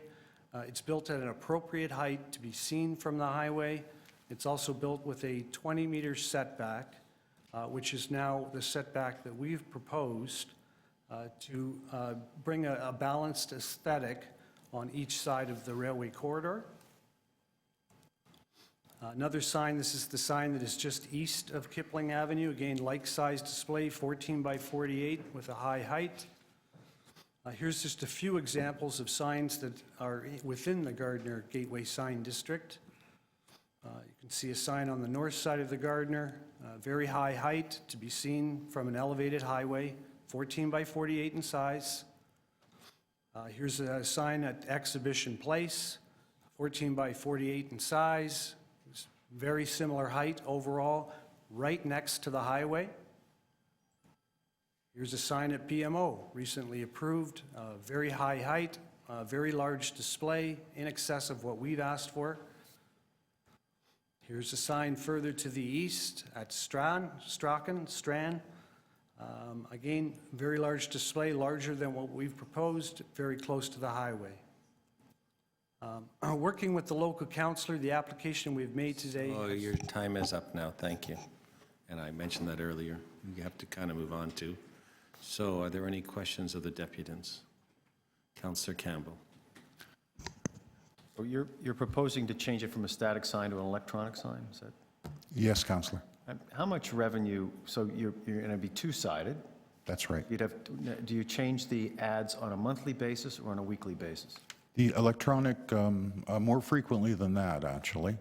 The electronic, the number of messages which can be placed on an electronic static sign, it's dictated by not the number of messages, but the dwell time is dictated. The what time? The dwell time, which is the amount of time that an image may remain fixed or must remain fixed. So in the City of Toronto sign bylaw, that's 10 seconds. So over the course of an hour, you might have 6 impressions per side per hour? Typically 6. Okay, 6. Yeah. And same on both sides or different? So you might have 12 customers, or would you have 6 customers? You could have 6 or 12 or 8 or 10. Yeah. What would be the annual revenue from a sign like this? You got to know that because you're investing in it. Well, I do, and I'm not going to be evasive. I'm going to tell If you. I wanted to place an ad, I would just call you up and say I want to buy an ad. Right? If you looked in our Yeah. if you looked in our rate book, you might not want to buy the ad. Well, you would. If you negotiate it, discounted. certainly. If you negotiated with us, or if you came to us wanting to buy 100 signs across the country, which is typical, you might find it affordable if you were a large company. The rates would range for an individual company who wanted just one sign in one location, perhaps $8,000 a month. Be more typical if somebody was buying 100 of them from us, that they'd be paying something more in the order of $2,500 or $3,000. So one company for a month, Yeah. 8,000. That's atypical, but Yeah. Okay. So, and how much will you remit to the city in fees? The City of Toronto third-party sign tax would be $25,000 per annum, or 26 now, 26,000 per annum. We have a percentage lease with Metrolinx, so that our rental is, and without having Metrolinx approval to tell you this, I cannot tell you the percentage provision, but it's a very substantial share of our income. So Metrolinx gets a share of it. So you own the sign. Yes, Councillor. You lease the land. Right. And you sell the space. Correct. And and the City of Toronto will take 26,000, and that's a set fee. That's not, we can't negotiate higher or anything like that. It's not a tax on income, it's a flat tax. It's a flat tax. Yeah. That's That would be bad. something you would negotiate it if we were able to locate a sign on city-owned property. Yeah. Now, was it your contention that the city has allowed other signs to be erected recently in the last few years that are equivalent in size and proximity to the roadways as this? I didn't mean to be adversarial, it's not my contention. Every sign that, not every, most of the signs which Steve showed you were granted by variances. You know. Recently? Yeah. Recently meaning in the last 4 years? Yeah, most of those signs have been built between 2009 or 10 and now. Okay, I can ask staff that question later. Sure. Okay, so we've come upon the time to extend again? Sure. Motion to extend? Till 1 o'clock. It won't be 5 minutes. Here's some questions of staff. All those in favor, opposed, carried. Are there other questions of the deputants? Seeing none. Thank you very much. We have no other deputants. We have no non-members of committee. Bring it into committee. Questions of staff. Councillor Campbell. So I just would like to follow up on that last line of questioning. Has the city given approval for signs similar to this in height and proximity to roadways in the last 4 years? Outside of the, through the chair, outside of the Gardner Gateway Special Sign District? No, I didn't, that wasn't, no. Sorry. Just, has the city in anywhere given approval for signs of this size and proximity to the roadway? Yes. We have. How many instances have we done that? Tough to say off the top of my head, but 5, 4? a handful, 4 or 5 perhaps. So the reason for the city staff's objection is because this is outside of the Gardner, the specified designated area of the Gardner, down, sort of like in the, it's sort of like Jameson and in that area. Is that correct? That's one of the reasons, yes. Right. Okay, thank you.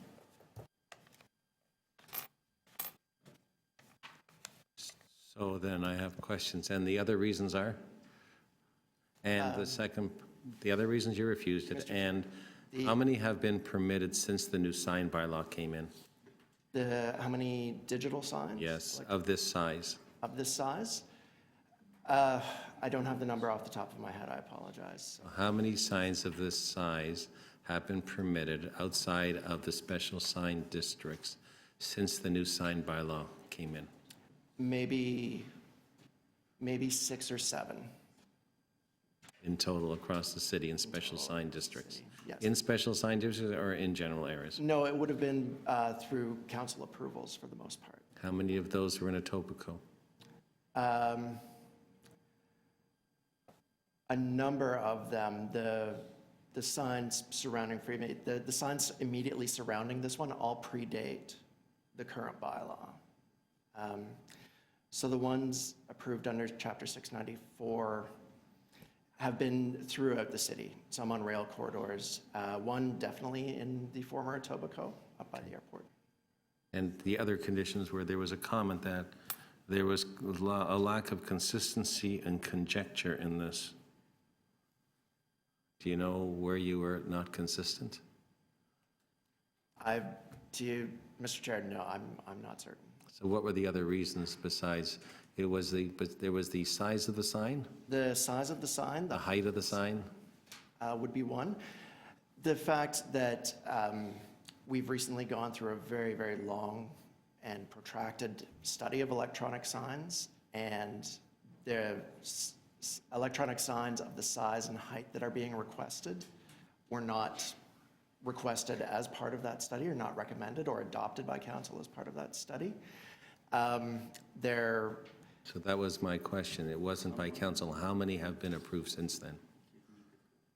I'm sorry? They weren't recommended by council, so how many of these large signs have been approved since we adopted the bylaw? Because they weren't considered at the time. The most recent amendments in Yes. November would be, there has been one in the Gardner Gateway. That was my earlier question. So after we brought in the new sign bylaw and the amendments, the only large electronic sign that we permitted was in the Gardner Gateway, which calls for these or permits these type of signs? Yes, And nowhere else in the city have we permitted any since then? that's correct. Thank you. Are there any other questions of staff? And there's a motion by my colleague. I think you want to move a motion, Councilor DiCiano? Yeah, thank you, Mr. Chair. I can read it as well. City Council approved the application to amend Schedule B, signage, master plans, and area-specific amendments of the Toronto Municipal Code, Chapter 694, signs, general, to add the area-specific amendment for the premises municipally known as 33 Rookman Road to allow, in addition to the signage otherwise permitted, one third-party ground sign with 2 sign faces containing electronic static copy as described in attachment 2 of this report. I have worked with the applicant here, and I know me and John have spent some time looking at this, and I would like this application approved for many different reasons. For starters, there is a lot of action happening on the Queensway, and I've been able to negotiate a considerable amount of space on this sign for organizations and the BIA to better promote the Queensway, promote Ward 5. There is already an existing sign there. It doesn't look very good. And I'm hoping that my colleagues will support the amendment, given that the sign is more or less in size and height that many of the other ones in close proximity are as well. So thank you. Councillor, sorry, question of the mover. Can you explain to me the part of the motion that says, in addition to the signage otherwise permitted? Well, the sign, they're just replacing a sign that's already there. So it's just not, it's a static sign, and they're asking to put a digital sign in the same spot.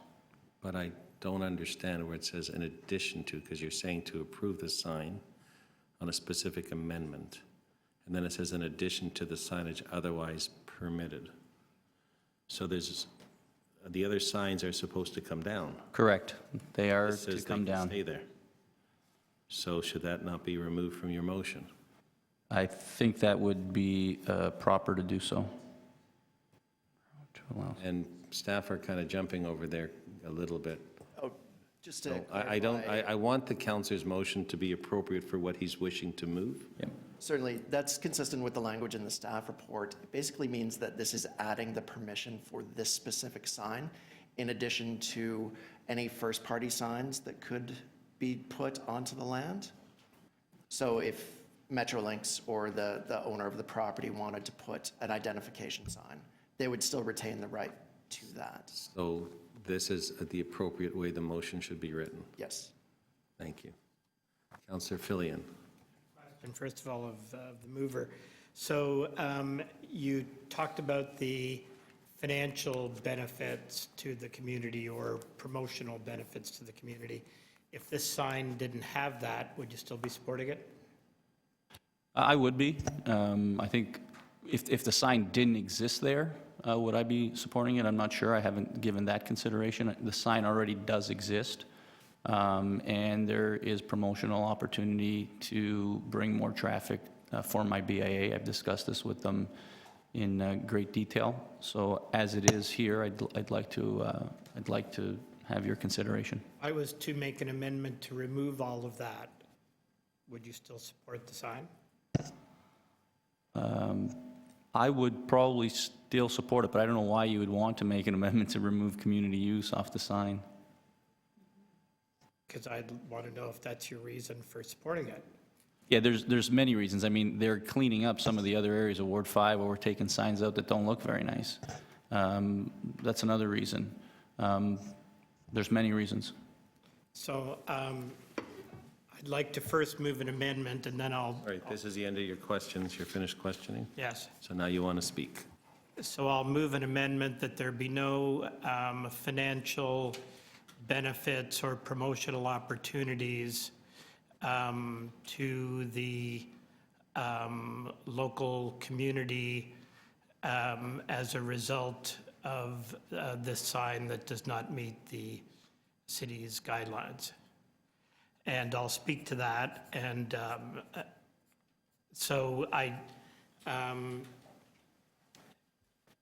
am always concerned when we trade principles for financial benefit.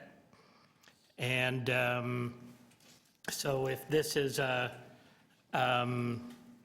good sign, then if it's appropriate to have a sign here, then we should be approving a sign here. I don't have to agree with that, so I'll be voting against it. But if we are going to approve it, it should not be because somebody gets money for it or somebody gets their name spinning around. I've, at Young and Shepherd, the inducements that have been offered to me for approving signage, you know, I could not only have promotional opportunities for community groups and financial donations to community groups, I can have my own name running around in circles on the signs. Please, I drive by there. Please don't do that. No. Or, you know, so I just think all of that's entirely inappropriate. The sign should either be a good idea or a bad idea. that should not be colored by financial considerations. So I'm going to move that amendment. I'll be supporting the amendment. I won't be supporting the motion. I will be moving the staff recommendations and thank the applicant for showing us pictures of all the incredibly awful signs that shouldn't be there, and giving us good reason to know that that was a mistake that should not be repeated, and Metrolink should be ashamed of themselves, and I may move a motion to that effect at council. You don't have it in writing, so we're not accepting it now. You have to have submitted your motion to the clerk. We have the other one written.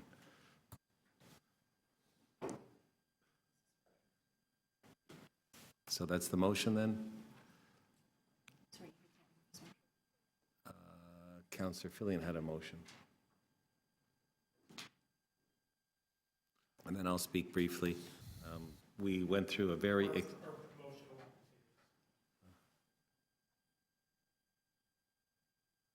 We had a very, very lengthy period of time we reviewed electronic signs at City Council. I do remember it quite well. We then determined where they would and wouldn't be appropriate, how they would go in. We also determined areas where larger signs would be in place. That's the Gardner Gateway. It's a recently approved bylaw. To me, to have a bylaw that was just recently approved and start making amendments to it now really says, why did you bring your bylaw in the first place? Because if you wanted to consider these areas, they should have been part of the Gardner area or 401 area or other special sign areas. They shouldn't be considered on a sign-by-sign basis, because as soon as you approve one, then there's no reason not to continue approving them along the length of that area, because you set the precedent, and then naturally people that come in front of us could then say it's not fair. But it is fair to refuse it now, because we never envisioned one sign here. We never looked for anything this sign. It's a big sign. At the Sky Dome, they're so proud of what they call one of the largest main boards anywhere in the world. It's huge. It's 110 by 33. It's half the size of this sign. So I really have to go with the principle of we supported recommendations from staff. We made decisions at council. We brought in electronic signs when not all of our colleagues wanted to have them. We limited the size of those signs, and this one is huge in comparison. We set setbacks and locations for them and heights of them. This doesn't meet any of it, so I don't find it appropriate in any way to support something on a bylaw that's just gone through. To me, it's almost the same as if we do an official plan or a zoning bylaw, and we put things in place, and then someone brings in an application for a much larger, taller building, closer to the road than we wanted, and we say, okay, why do we bother bringing in an official plan amendment? Well, we brought in a sign bylaw amendment. We said we're not going to do this. So I can't do it today. Councillor Campbell. I'm going to support my colleague in Ward 4 with the sign, because essentially all we're doing is replacing a sign with a sign. And although we do negotiate on building densities and heights, Section 37 benefits, of which this is not dissimilar, I will support Councillor Fillion's amendment, because I think as someone with a lot of experience in this particular area, I take his words of wisdom to be of great value. Okay, so we have a minute left. We can vote still without extending. The first motion was we deal with is Councillor Fillion's amendment. All those in favor of Councillor Fillion's amendment? 1, 2, 3, that carries. The next motion is the motion from Councillor Ticiano to approve the sign. All those in favor? Opposed? It will go on to council with a motion to recommend it, and I'm sure it will be debated at council. Thank you. We are and stand adjourned. Thank you. Thank you.